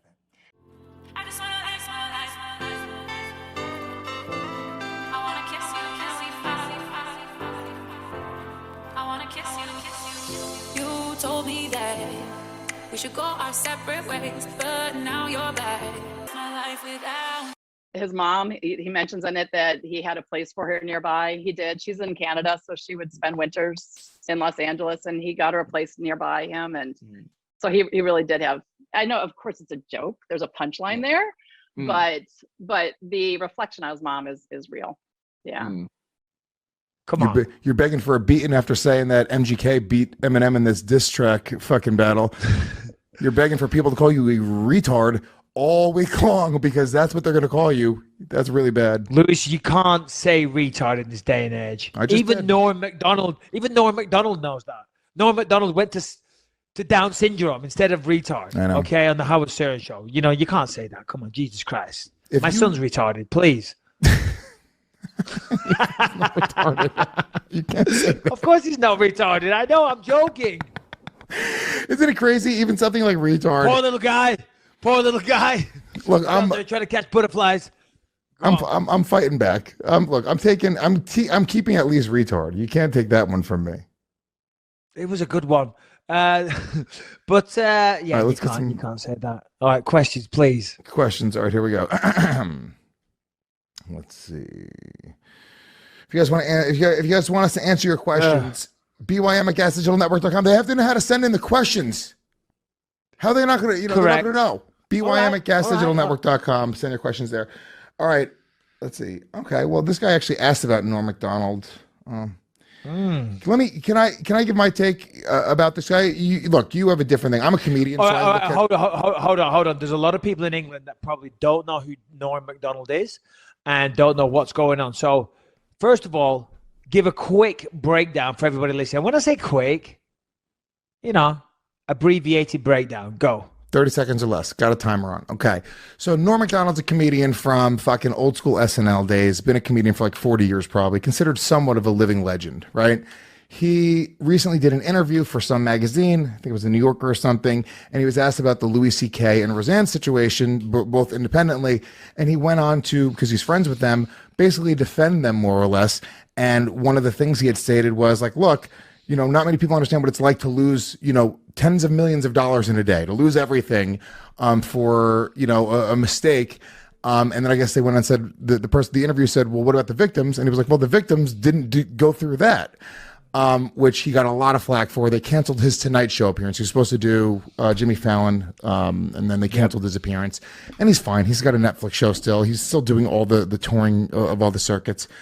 But it was, it just depends on how you feel about this whole thing. I mean, should people be able to have an open conversation about how they feel about the Me Too movement and what's going on in Hollywood and what's going on in society? And if you're not just speaking one side of the narrative, do you have to live in fear of having these opportunities taken from you? Not even doing something, not even hurting somebody, but they took an opportunity from him because he just stated like, which by the way, I mean, I want to get your opinion on it, but it's like, what the fuck? Valerie Jarrett wasn't a victim. Roseanne's quote unquote victim. She had a comedian say, even at the worst case scenario, a racist thing about her. I would much rather have somebody say something racist about me than lose $30 million. Any day of the week. Any day of the week. This is way over 30 seconds. 50. I mean, I'm looking at it. Way over. I stopped listening a while 50. ago. A minute 50. A minute 50. A minute okay. 50. Okay. I'm disgusted with you. You've lost all track of time. I'm off the Tonight Show. Jesus Christ. I mean, what is this guy talking about? Jesus, get a grip. Get a grip. A quick abbreviated breakdown. And you went off on a tangent there. Listen, here's the thing. The Me Too movement is valid, okay? And it's a fantastic thing because there is no place for sexual harassment in this world, whether you're a man, woman, child, whatever. Shouldn't happen. His choice of words, I heard him on the Howard Stern show, and he said he shouldn't have done it. He said he shouldn't have said it. He apologized. He said the choice of words were wrong, and they were, you know, because it sounded like he was sympathizing with them over the victims. That said, you know, there was a bit of a overreaction over it all. He clarified his comments. He apologized. But you wanted to talk about this last week when it first happened. And I said to you, I don't want to talk about this because it is a touchy subject for a lot of people, you know, and I don't really want to get my feet wet. I don't want to dive in with my massive size 12s and make a mockery of something that is a very powerful movement that is needed in this day and age, that I will say is somewhat abused at times as well and overplayed. So I don't know. It's a tricky one, but what was the question that the person asked? Yeah, well, he had asked specifically 1 minute 50. What do you think of this whole Tonight Show Norm MacDonald situation? I'm a huge Norm fan, and I really appreciate the support you've shown him on Twitter. This is to me specifically. Give his new show a plug on the podcast. So this is Matthew in Montreal. It wasn't so much that I was I wasn't supporting Norm because I don't fucking know Norm and I don't give a shit. Like every time a celebrity gets Me Too'd or dies in a fucking accident or whatever it is, in my opinion, I move up another bump in the industry. So I'm like, yeah, kill them all, dude. Louis C.K., whoever, get the fuck out of the way. That's the way that I feel about it. I'm not defending anybody. I am saying that comedians are supposed to be looking for truth. And the way that we do that is by, you know, trying to write jokes and have conversations about things that are uncomfortable sometimes. And when you're discouraging comedians from doing that, you're essentially killing comedy. And The Tonight Show is a show that should be encouraging the creation of great comedy and not discouraging the discussion, no matter what side you fall in the discussions. And I agree, the Me Too movement is extremely necessary, but don't devalue it by breaking anybody down that wants to discuss it beyond just like, oh, you're absolutely right. Because I think that's, dude, discussion is like, look, every time you have an argument with your girlfriend or your wife or anybody, right? What is the way do you come to the solution? By having an actual discussion. You and your wife will get into an argument. You'll go home. You'll go in the opposite rooms. You'll fucking cooler heads will prevail. You'll come back. You'll have a conversation for 20 minutes and you're in a great place. But without having that discussion, we never get to that place. Whoa. What age do you think we're living in? That's not how it goes down in my house, Lewis. She fucking listens. In my house, she gets a fucking slap. She gets told to get her fucking ass in that kitchen, make me a sandwich, put the kettle on, I want a coffee. In the meantime, I'll be taking a nap on the couch. When I wake up, you better have a better fucking attitude, okay? Of course I'm joking. Of course I'm joking. Of course you got to say you're joking too, which is fucking crazy. It's crazy. I know.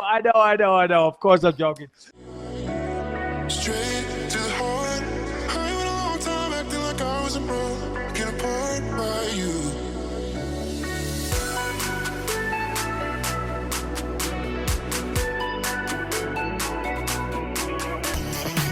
They were asking you about Louis C.K. and Roseanne. Now, Roseanne was someone who gave you one of your first breaks in My show very business. first job, yes. You were actually writing I on love Roseanne. Roseanne, yes. And Louis is a friend of yours. Louis is, the greatest comic there is. And in the defense of them, somehow you got to this point where you said, Well, hey, it wasn't really a defense of them. They asked me, what do you think of Roseanne, and what she did, and how she's doing. That's what they asked. Yes. Because I've been in touch with her. Yeah. So the day it happened, I phoned Roseanne because I know Roseanne, and she was crying, and she was so, upset and heartbroken. I felt so bad, and so I said, I don't know what to say to you, Roseanne, because I've never been through this, No. And I said, let me ask a friend of mine that's been through this. And I was talking about Louis C.K. Yeah. Now, Roseanne had been really hard on Louis C.K. Yes, when he was in his controversy, she blasted his and this ass. was before he got written up. Yeah. She said, she named him. She said, fucking Louis C.K. is doing a lot of bad things. So so you had the idea that they should talk to one another. Louis did. I talked to Louis, and I said, I was worried about Roseanne because I talked to her for 2 hours in a row. I was just crying the whole time. And I was like, I'm kind of worried about Roseanne. You know, she's not the strongest person mentally. Right. And Louis said, I think I should talk to her because very few people have been through what we have been through. This particular, a very peculiar event where you say something or you do something and your career is wiped out forever. And this happens instantaneously.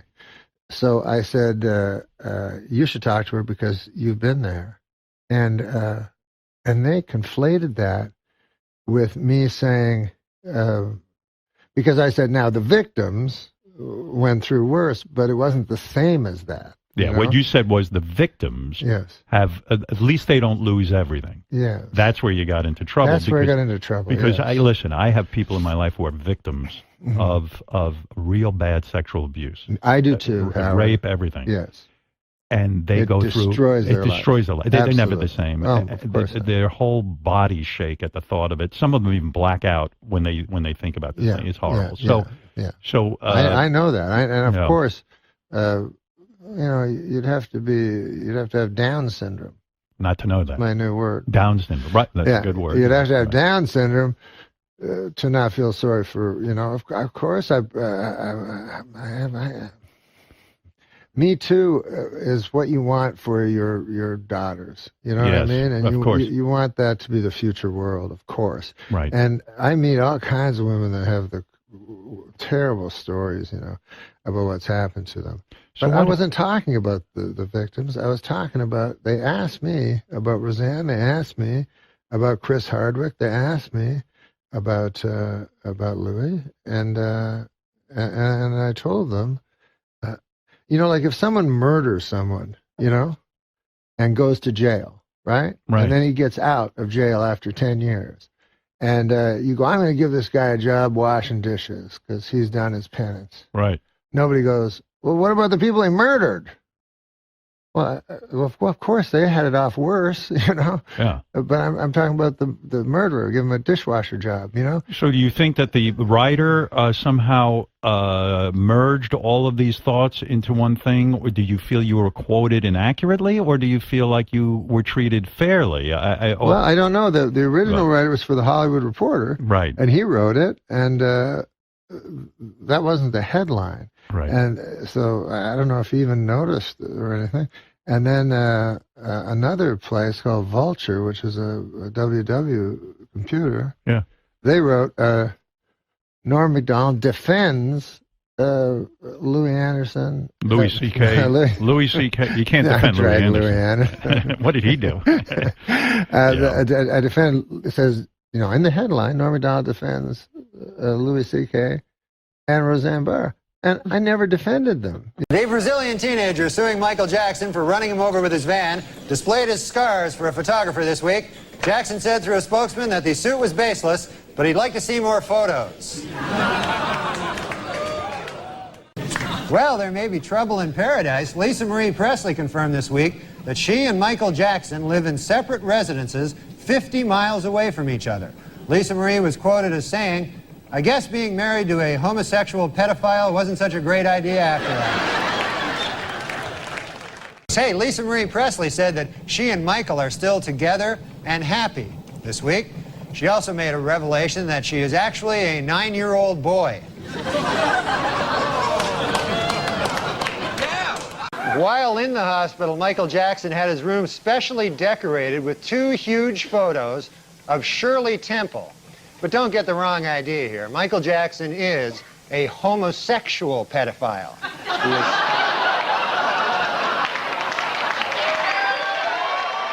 The nation is still reeling from Thursday's bombshell announcement that Lisa Marie Presley has filed for divorce from Michael Jackson. According to friends, the two were never a good match. She's more of a stay-at-home type, and he's more of a homosexual pedophile.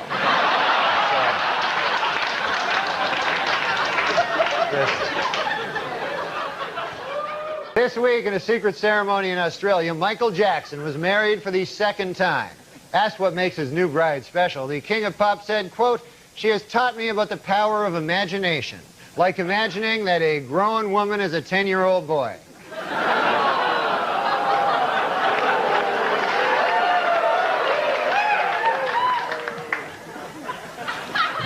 You know he's a homosexual pedophile, right? You understand?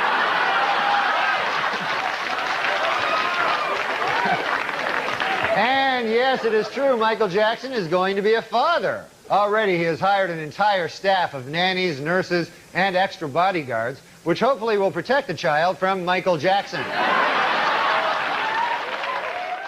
The New York Post has reported that Michael Jackson wants his closest friend in the world, Elizabeth Taylor, to be the godmother of his child.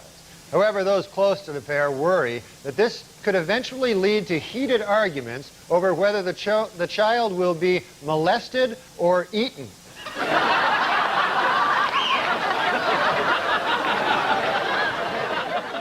And according to his dad, the 3-day-old boy is a regular chip off the old block. In fact, he's already molested a 1-day-old boy.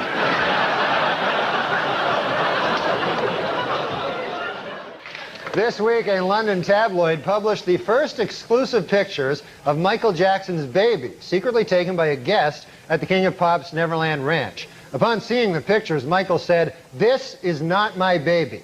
Then quickly added, "I'm not saying he isn't hot. He's hot. It's just not my kid." I'm not saying he's a very sexy infant. It's just not mine. I would love to have sex with him. He's just not my child, is all I'm saying. In next week's Life magazine, pop star Michael Jackson appears in a pictorial with his infant son. The photos show Jackson changing, feeding, and cradling the baby boy in what Jackson himself promises will be Life magazine's sexiest issue ever.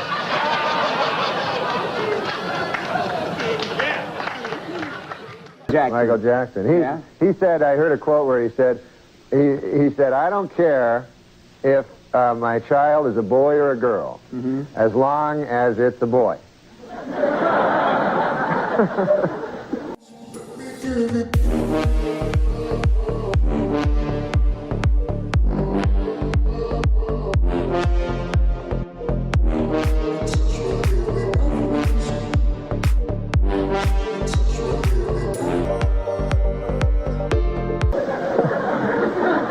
He's going to name it. He said he doesn't know what he's going to name it. He said he thinks if it's a girl, he's going to name it Sharon.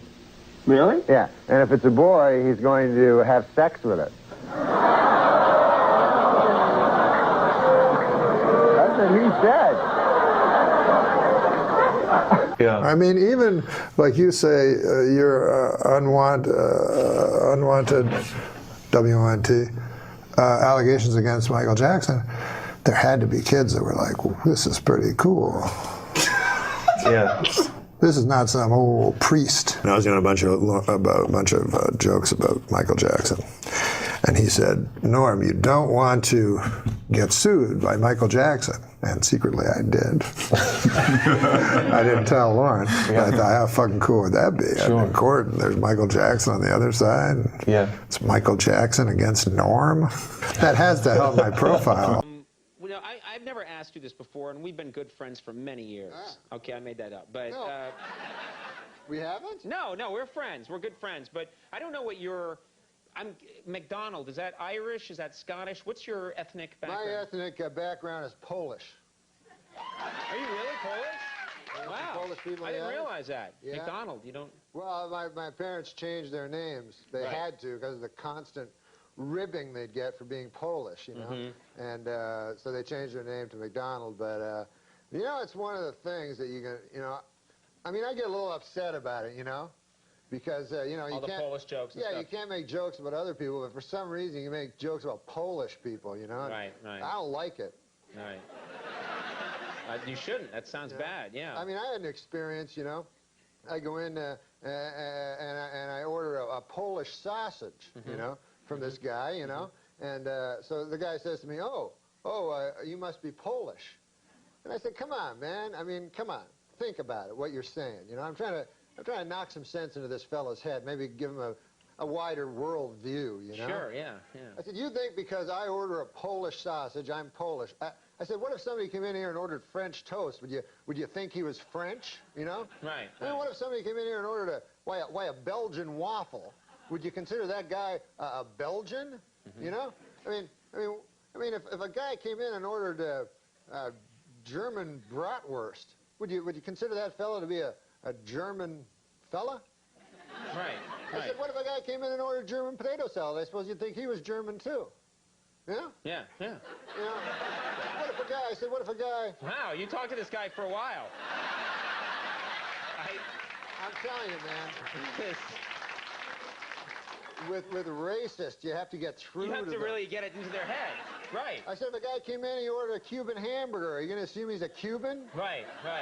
I said, I think it is absolutely ridiculous that just because I come in here, I order a Polish sausage, why would you jump to the fact that I'm Polish? Right. And the guy says to me, well, first of all, it's a hardware store.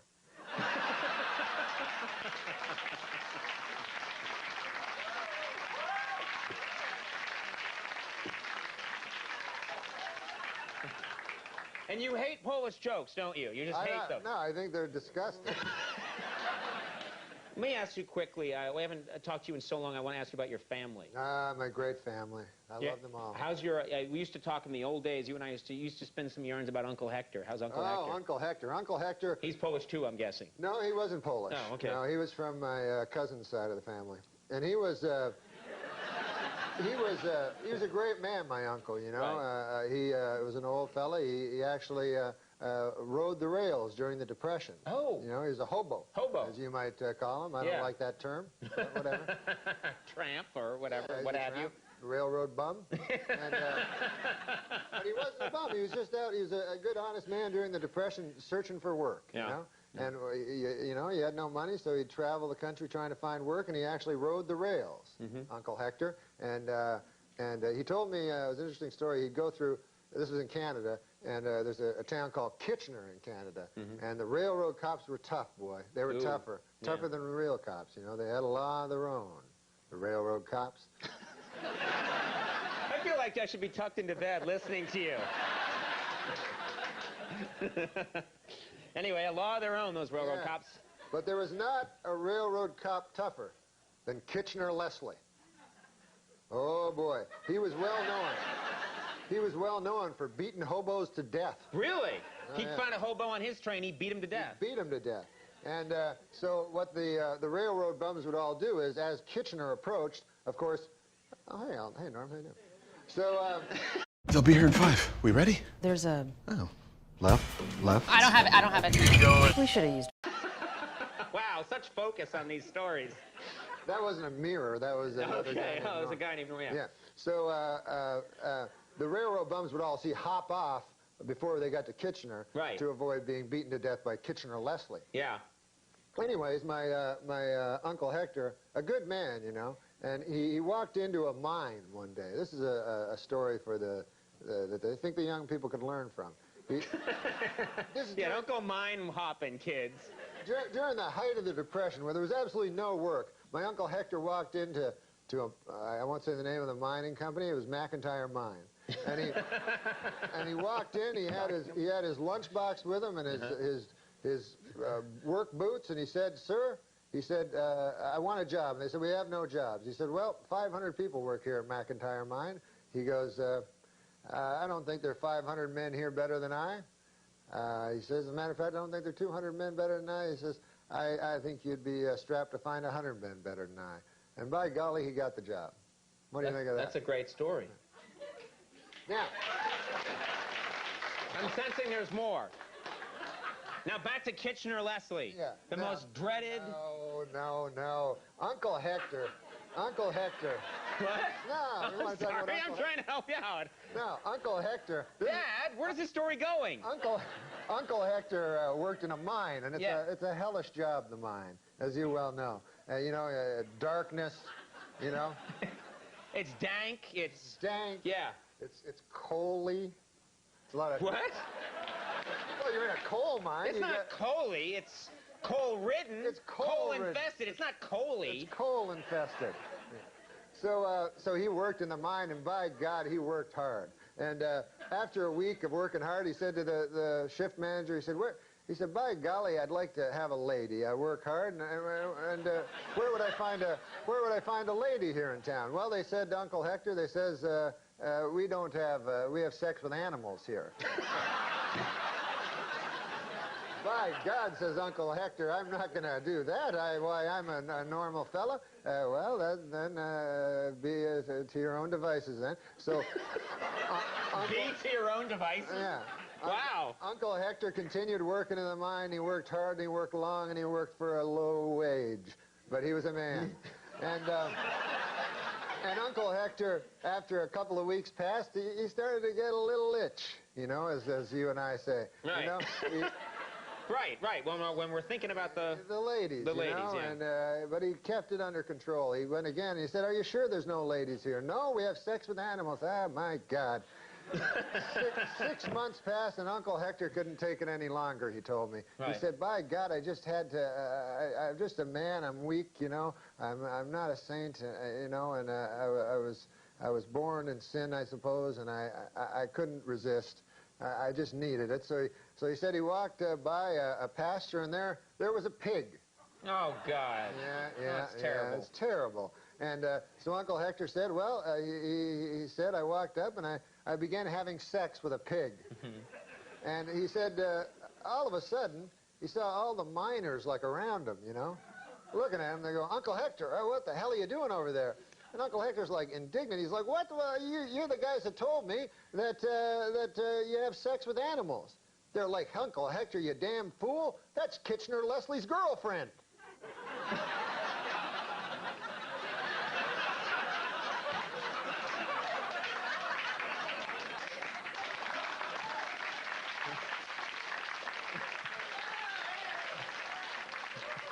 Of all the animals to have sex with. You don't want to have sex And not with Kitchener Leslie's pig. No, that's terrible. Not Kitchener Leslie's pig. Kitchener Leslie's lady. Oh, yeah.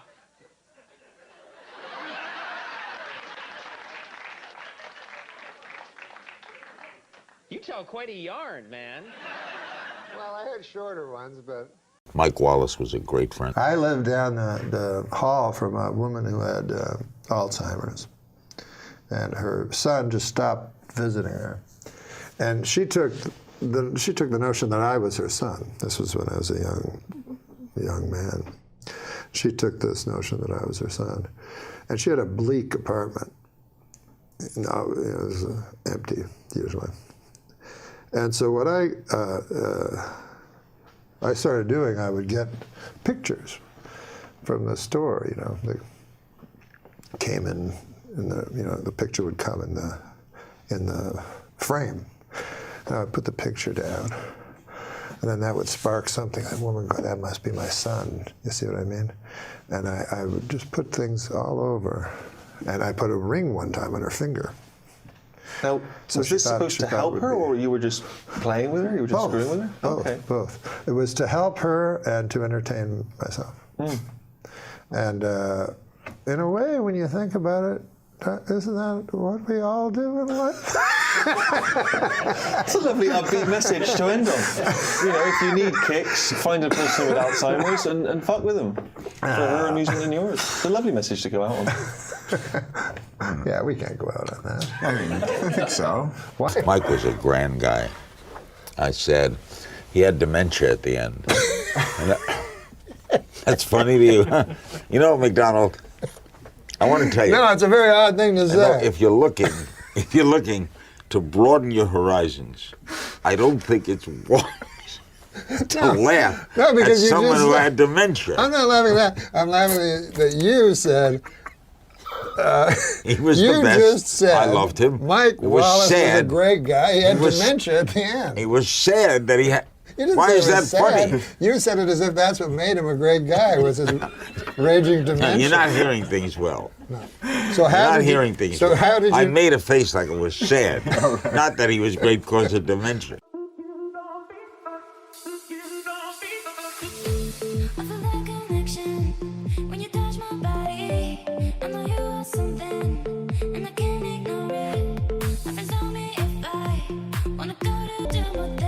You get older, you start to get a little short term. But I remember things from 10 years ago like that. Yeah. Don't you could remember things from childhood? Yes. I remember the street, walking down the street, remember my friends. You have terrible? Yeah, terrible. I had a good memory. He can remember like when he was a kid, but he can't remember murdering that prostitute last night. You can go to jail for that. It's a whole new law. I've been told. How old was she? I don't remember. It's stunning how Jay Leno outfoxed you again. Yeah, he's good. I know. You think, like, everybody's like, oh, I'm Jay Leno. They do the voice and everything. Meanwhile, he's the shrewdest guy. He outfoxed. You're in good company. He outfoxed Johnny Carson, David Letterman. Every 10 years, some redheaded rube shows up. So that's the phone call you got. Yeah. Your agent's like, there's good news and bad news. You are doing the Tonight Show. It's true. Mm-hmm. But remember that discussion where you said, I'll never have to follow Leno again?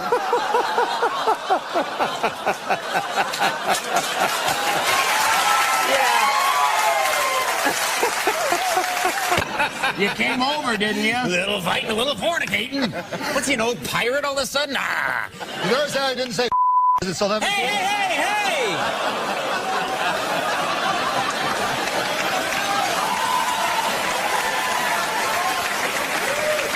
No, because it's 11:30. It's that Tonight Show now, buddy boy. That's what I'm trying to point out. It's 11:30. Thanks for pointing that out.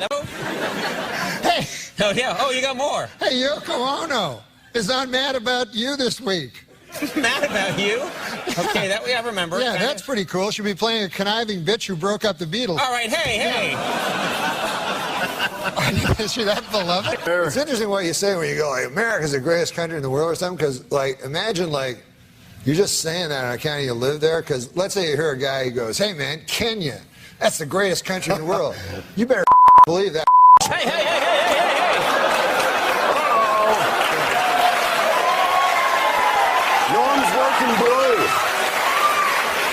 No. Okay, so, here's a windmill. Wait, you're not Norm!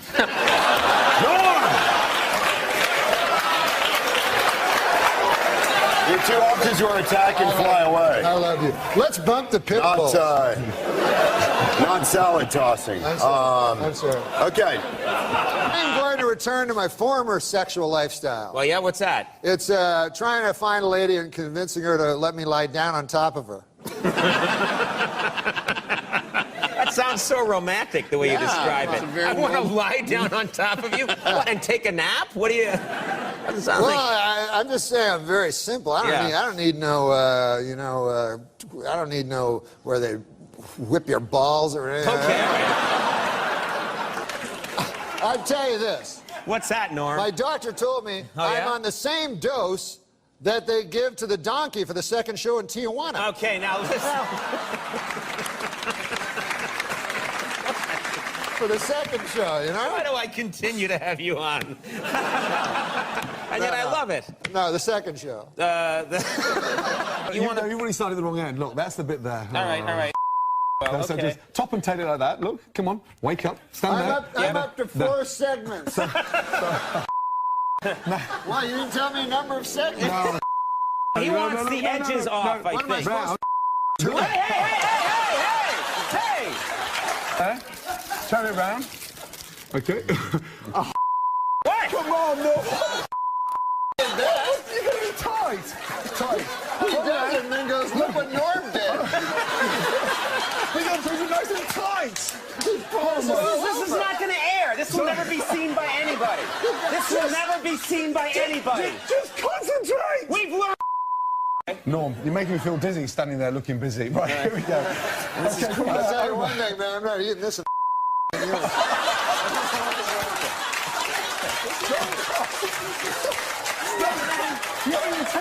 are we even having a cooking segment at this point? Why would there even be a cooking segment? Why would we even have a cooking segment with you people? Here we go. When did you hit bottom? I said, I don't know. The cool part of it was the girls all get up, right? And all their stories are all the same. Whenever they hit bottom, every story is the same. They're like, when I hit bottom, I a guy for a drink, and you're like, oh. Every guy.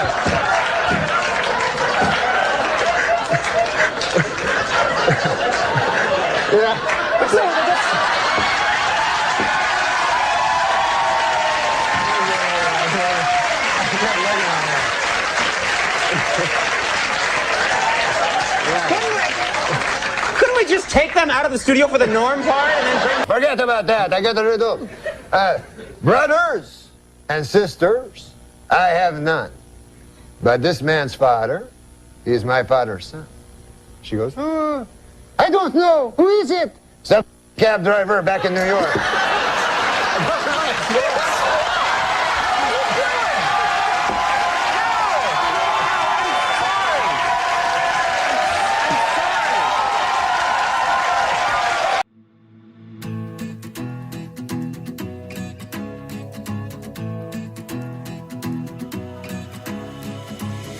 I've been searching for what's missing, but the answer remains. True, man. One time my buddy was with a hooker. He was telling me. Wait a minute, you have a hooker story? Yes. Here we go. And he said that he phoned me up once. He was in Vegas, and he's like, "Hey, man, I'm with this hooker, but I think she ripped me off, man, because she had she took the money, right? Oh no, yeah. She said something about like I'm gonna go into the bathroom to get a towel to wipe off your balls or something." Folks, we're back. I'm here with Norm MacDonald. Now, Norm, you know, you're doing Weekend Update again this year. You got to do a lot of stuff about the news. That's all you got to do is the news. That's it. What are we going to be hearing this year? Well, anything? I'm looking forward to the Olympics coming up. You know, that's because I love sports. You know, I watch every sport, so the Olympics is my favorite thing. And I don't watch them. Like sometimes in the Olympics they have like lame sports, you know, where they're not real sports. You know, like a lot of times what they'll do is they'll try to combine two sports together. You know, make up a new sport. Right. You know? They're fine sports together, but when they mix them up, they make a god-awful mess, you know? And like I saw this one, I remember, it was a guy, he like run a 100-yard dash and then fish. You know the guys? You know, fish, yeah. Yeah, he's fishing in a creek.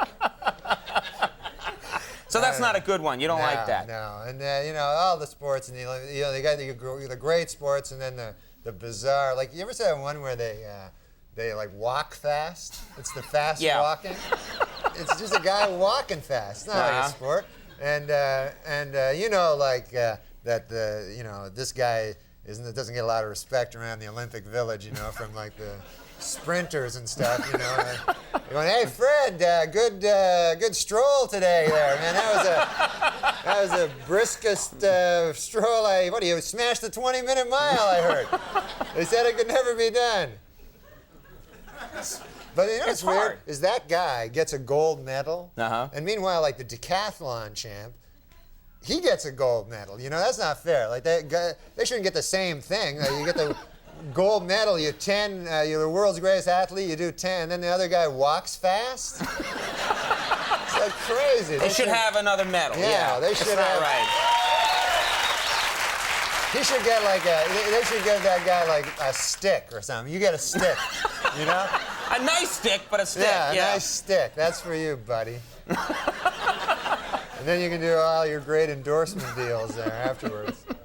All right. Well, okay. We know about SNL. You got any other deals going? You must have something else cooking, another iron in the fire. I finished a book. I just finished a book that's going to be pretty funny, and it's really funny. It's got great pictures in it. And, really? Yeah, it's hilarious. That's I got cool. it here. It's here it is. It's Howard Stern's Miss America. It's the best. Good book. There it is. So you can go buy that. Congratulations on that. That's terrific. That's a great book. Good for you. Yep. All right, can you hang on one sec, Norm? Because this is the part of the show. Okay, I wanted to just quickly, can I plug a gig? Yeah, sure. Okay, Rascals next week in New Jersey. Okay. And Governors in Long Island. Jackie the Joke Man Martlin will be there. Oh, that'll be a good show. Good. Check so that go out. watch that. I'm going to go see Howard Stern and talk to him on the radio. Oh, what's going on, man? Anything new? Just what I told you. I just fucking told you. So you just here to hang out? No, I told you word for. You have it on tape. Why are you asking me? So you're here to talk to Howard? I'm here to. What did I say? Anything in particular, though? No. There was an article about Artie Oh, in Rolling Stone. that thing. Oh, you know about this shit? Yeah. You read the Rolling Stone article and you It's thought the you'd tell us? fucking weirdest fucking thing I've ever read in my life. Do you think it's a negative article or do you think it's a positive article? That's the best article he's ever read about. They had an age-old debate about this fucking article. Well, let me ask you something. This is the only art. Listen, if you read an article about an entertainer, I think this is history. This would not. I have never read an article about an entertainer where the entertainer is described as a liar. You don't see that like if they're doing a piece on fucking Elizabeth Taylor. Right. Not only is Elizabeth Taylor lie to people. What? You go, what? But let me ask you I thought I was reading about a fucking comic. What? Norm, let me ask you a question. There's a school of thought, which I share, Yeah. that, Artie's book is about his And drug- then he goes, and then she goes like, there's other shit where she goes like, he's a fucking guy that's like, kind of like these two dead guys. Andrew Dice Clay, obese, tragic clown. Like, that's a phrase. There's no phrase with obese in it. I've heard tragic clown. She tries to throw that in as if that's the phrase. Well, I know Artie... Obese, tragic And clown. then I'm like David Sedaris, which is And then- great. No, all of a sudden she goes, I guess I'll make him a fruit. What the fuck is that? First, So you didn't like the article? he knows, because he knows. Understand it. What? I didn't like the article. You didn't like the article? It's the fucking worst article I've ever read. This ain't no puff piece. Listen, let me tell you about. You know show business. Yeah. You got your puff pieces. Yes. And then if it's not a puff piece, what is it? Inevitably, It's a shitty hatchet piece. job. Yeah, hatchet job, right. Fucking hatchet job. But let me ask you something. This is horror. You're working up Artie into a sweat, but can I give you the opposite point of view? He's just funny. I think he's funny. Norm. Not being funny. I didn't think it's shit article. Artie is in Rolling Stone, which is exciting. Yeah, because they come and they go, hey man, we like you. Hey, I know these motherfuckers. Hey, we Artie like you. I mean, they're obviously not going to go, hey man, we're going to fucking call you an obese clown. Here, can we take your picture? Do you ever? By the way, did this ever happen to you? Artie, why do you have a fucking sign saying no photography fucking equipment allowed in my apartment? The picture was not good in your opinion. Yeah. No, the picture, I don't know. Norm.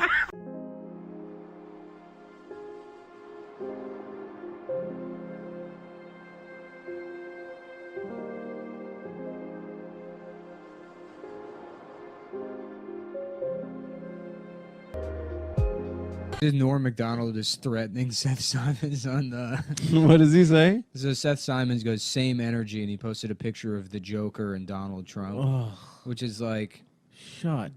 Oh my God! You fucking loser! And fucking Norm MacDonald wrote, "Hey, you fucking piece of shit! It's you that's the Joker, a failed stand-up that kills someone who got a TV show. I cannot wait to meet you, and I will." Damn, dude. Yeah. That's so sick. That is awesome. Norm's just like, fuck you, bitch. Fuck. It's for the stubble, but it's for a role in a film. Ooh, what's the role? I haven't figured that out yet, but certainly there would be a movie that needs a prospector or something like that. 50 Shades. You saw what's going with Marcia Gay. Yeah. A couple more movies to be shot. You're into that, right, Norm? You like all that stuff. No, I hate porn and pornography. You like the Red Room and the. I don't like any of that. I don't like when love is for sale. Okay. So he says as he takes a sip of water. Let's talk about that celebrity sketch, or that Celebrity Jeopardy sketch. Celebrity Jeopardy. Celebrity Jeopardy. Yes. That, you wrote that. Yes, and you I did. came up with the Burt Reynolds thing. Yeah, well, I wanted to do Burt Reynolds, and then when I wrote it, and then I stole it off SCTV. There was a sketch on SCTV, so I just stole it. But I waited for Martin Short to comment so I could ask for permission to steal it. And then And he was okay with that? he said that Eugene Levy wrote it, and he said, we'll get on a conference call with Eugene Levy. And I said, I'll call him, I'm a man. So Eugene Levy gave me permission. But anyways, when I went to do the Burt Reynolds, Lauren, picks out the costumes and everything. He had a white beard and white hair and stuff. And I was like, no, I want to do him from the 70s. And nobody really mentioned it. Nobody really ever noticed it. But it's weird that there's one character in the sketch from 40 years earlier. Will Ferrell, I watched watched this over and over. He never cracks. And in this one with the church for whatever, was he one of the greatest people? Yeah. I wrote it for Will, basically, because he was such a fantastic actor, you know. And I just thought that it was funny that Alex always has hope. You know what I mean? Alex, it goes bad, horribly bad, and then he still has hope the next time. Then it goes bad again. You know, question after question, show after show, season after season. I like the way you talk, Norm. You like the way I talk? Yeah, it's like a neat cadence, but you got to be careful what we say to you because it can be shut down quickly, but we're following you over here. You know what I mean? Well, you like how I talk because I talk like a man. And you don't hear that. It's true. You don't hear that much anymore. These days, can't tell the men from the ladies. As I said, we'll move on. You know who's a real man? Have you ever interviewed Josh Brolin? Yes. We have. You have? Yeah. My God, huh? Yeah, total stud. A manly man. He is a You got a hot thing for piece Josh of- Brolin? Huh? You got a thing for Josh then? Please, tread lightly in there. No, I mean, he's a hot piece of tail. Yeah, his tail is on fire. Tell us about Chris Farley going from one hot dude. Yeah. Farley. Oh, I man, can't tell you, the love I feel for Farley and his sketches. Was he the guy, even off camera, that just walked into the room and lit it up? Because according to your book, there was stuff you don't even see where he's nude and pretended to be a salad and things are going on. And He liked being nude. And he would come in and he'd go, I'm a girl. I'm a little girl. He'd talk, I'm a little girl. But anyways, yeah, he was the funniest guy. And he would always make everybody laugh. He'd just go out on the street and make everybody laugh. And you know what he could do? He could fall. I remember we all tried this. We all went on the stage and tried this because he would fall into a breakaway table. And he could fall straight without putting his hands out. Oh, my gosh. And if you try to do it, you always put your hands out. It's survival, your survival instinct. And he didn't have that survival instinct.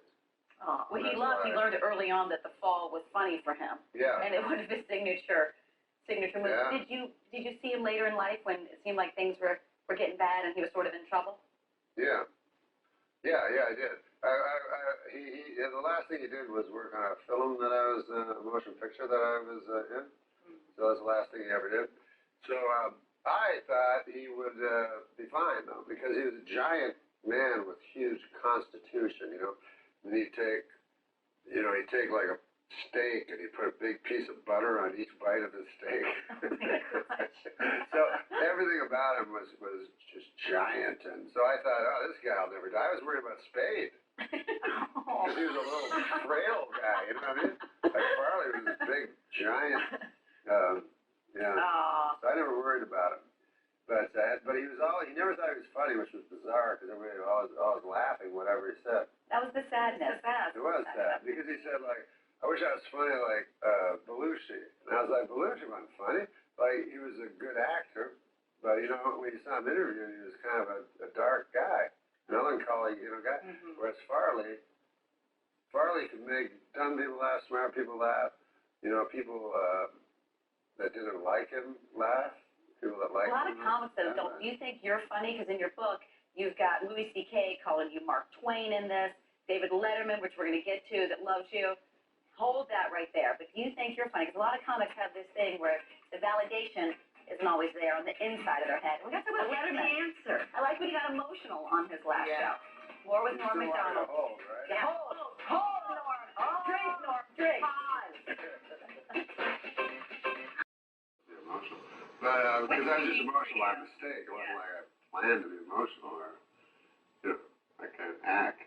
So I couldn't do that on cue or anything. I like this side of you, Norm. You do, huh? But it speaks to the friendship that you two have. I like the mannishness of it. Well, I like both. Oh, okay. Kind of like a Josh Brolin right now. Yeah. I had a square jaw. Well, there I am doing David Letterman. I did an impression of David Letterman, and I felt like odd doing it, because I love him so much. What does he mean to you? What did he do for you? Oh, well, I planned to go on Johnny Carson. That was my plan. I was living in Canada, and I'd done stand-up 2 years, and I was pretty well at my peak of stand-up. I said, I'm going to go on Johnny Carson. He had 8 months to go. And I'm going to be the last comedian that he anoints and calls over to the couch. Anyway, the guy that picked the comics, he didn't want me to do it. So I ended up on Dave, but that was better because Johnny, I just took on faith that he was funny. I don't know. To me, he was just a corny old man. But Dave was my generation, you know. He was my guy. Oh, what clicked between the two of you? What was it? Oh, I don't know. He liked me for some reason. And, you know, so I worshiped him. And then I was like, I don't know why he liked me. I get to say, What do you like think of him now, like as Santa Claus Letterman? Oh, There he is. no, I think that's really cool. Like, but yeah, like I was saying, I'm sorry that they show those pictures because he did it to be anonymous, and now they show pictures, so everyone that sees a guy with a big white beard will know it's At Letterman. Christmas, it's like Letterman. Santa. Do you talk to him? Do you ever call him on the phone or no. talk about nothing?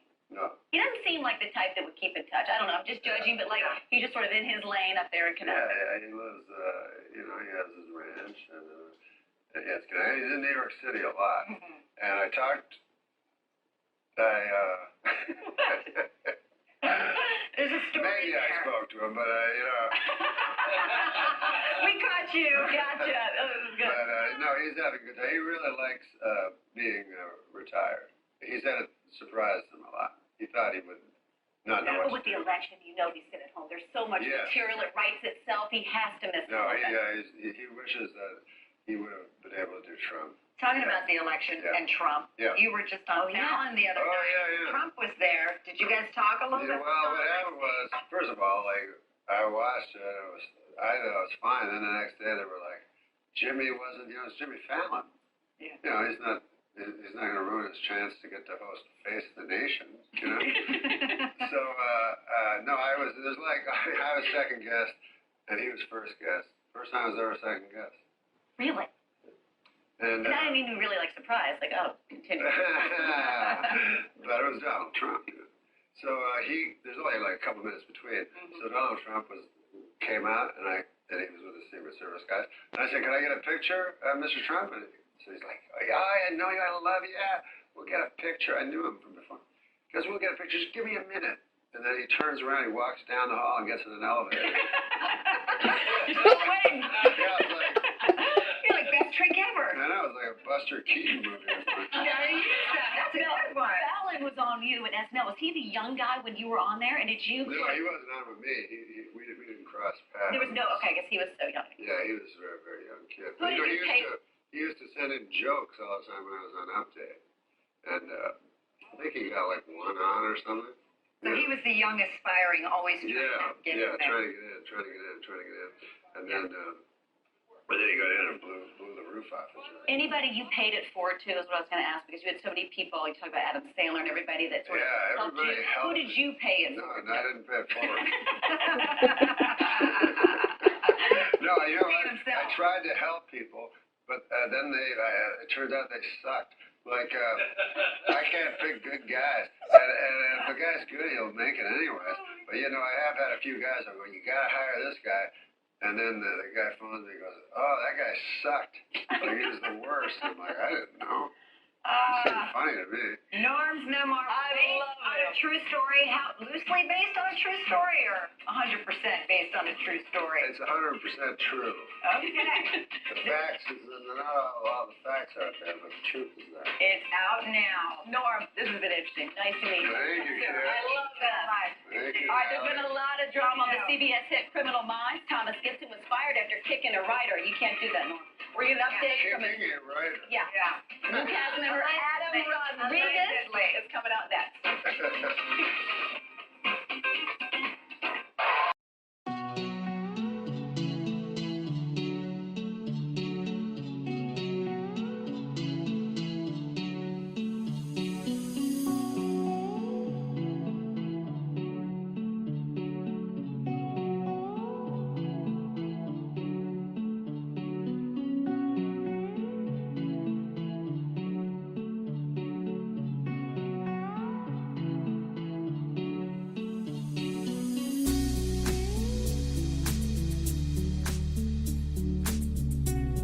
He did this bit for us that he insisted on doing Sully Sullenberger? Yes. He did a bit where he came out and he's like, Conan, I've made a movie. And I'm like, oh, really? You've made a movie? And yeah, I funded it myself. And it was about Sully Sullenberger, who landed. Sully Sullenberger biography. Yeah, biography about the pilot who landed the plane. And I think maintained that he did this. He had this idea before Tom Hanks. So he's a little indignant. Well, it was actually, we showed it before Hanks ever made the movie. Oh, is that true? Okay, yes. All right. It was 2009. It was right after Sully Sullenberger heroically landed on the Hudson. And so he shot this thing, and he got to our show early, and of course it looks like shit because we just had it's fast, with the barest cockpit set. Are you familiar with Sully Sullenberg? The captain who landed the plane on the Hudson. Everybody knows Captain Sully Sullenberger. Everybody now knows who he is. I've known him for quite a long time. You knew him before this whole thing happened? I knew him 10 years ago.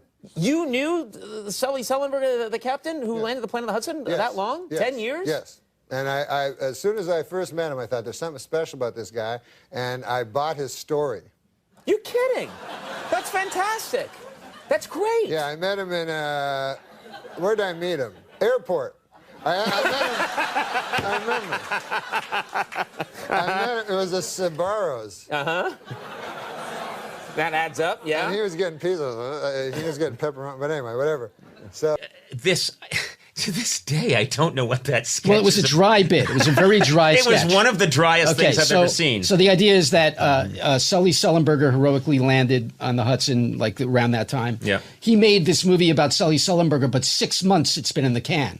So he was looking for an ending. Yeah. And this guy lands.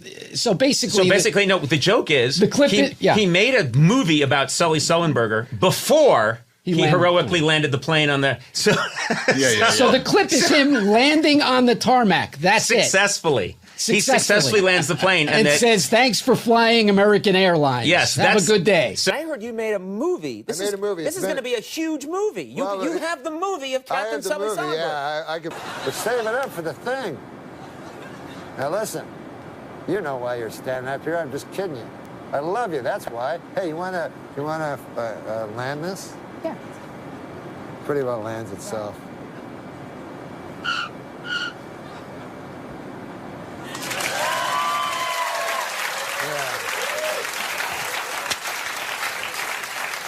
But mostly, I know there's not enough time, but mostly we talked about it was a love story. What? A love story with who? Him and his wife, Lori Sungelberger. What was her name? I wrote this bit 25 minutes ago.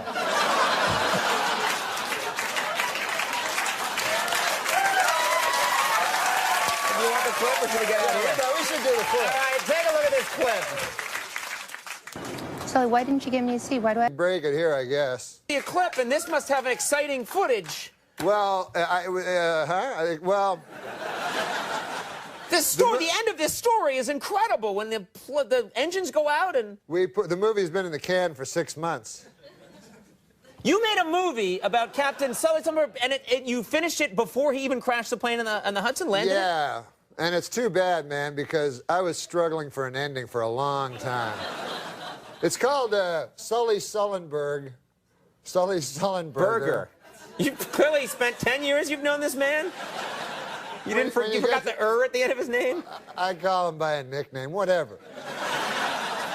It's called Sully Sullenberger, Airport Pilot. But anyways, I brought a clip. Oh, let's take a look at the clip. Can I say something? Yeah. I play Sully. You play Sully in the movie? We have to see this now. Unbelievably, this was shot before the incident that made him famous, but let's take a look.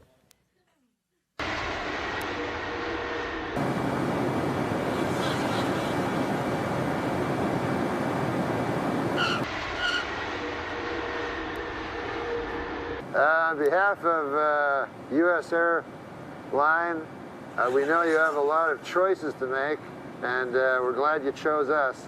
Have fun in Kansas City, everybody.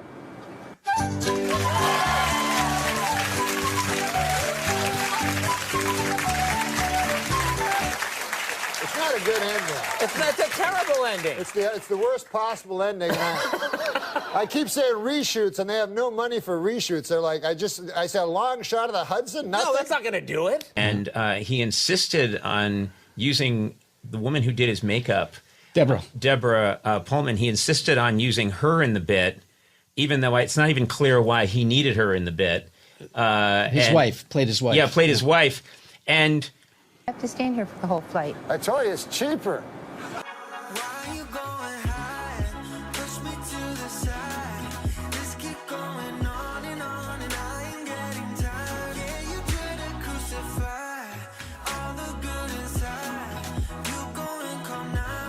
So the joke is that, amazingly, a director decides to make a movie about a random pilot, Sully Sullenberger, and makes it about a successful landing before the most dramatic landing in the history of aviation. And he showed this thing. I think he had a fake mustache on. Yes. But he's barely, and this is another thing I love about him. He didn't care at all about the craft of acting. Yeah. And I'll watch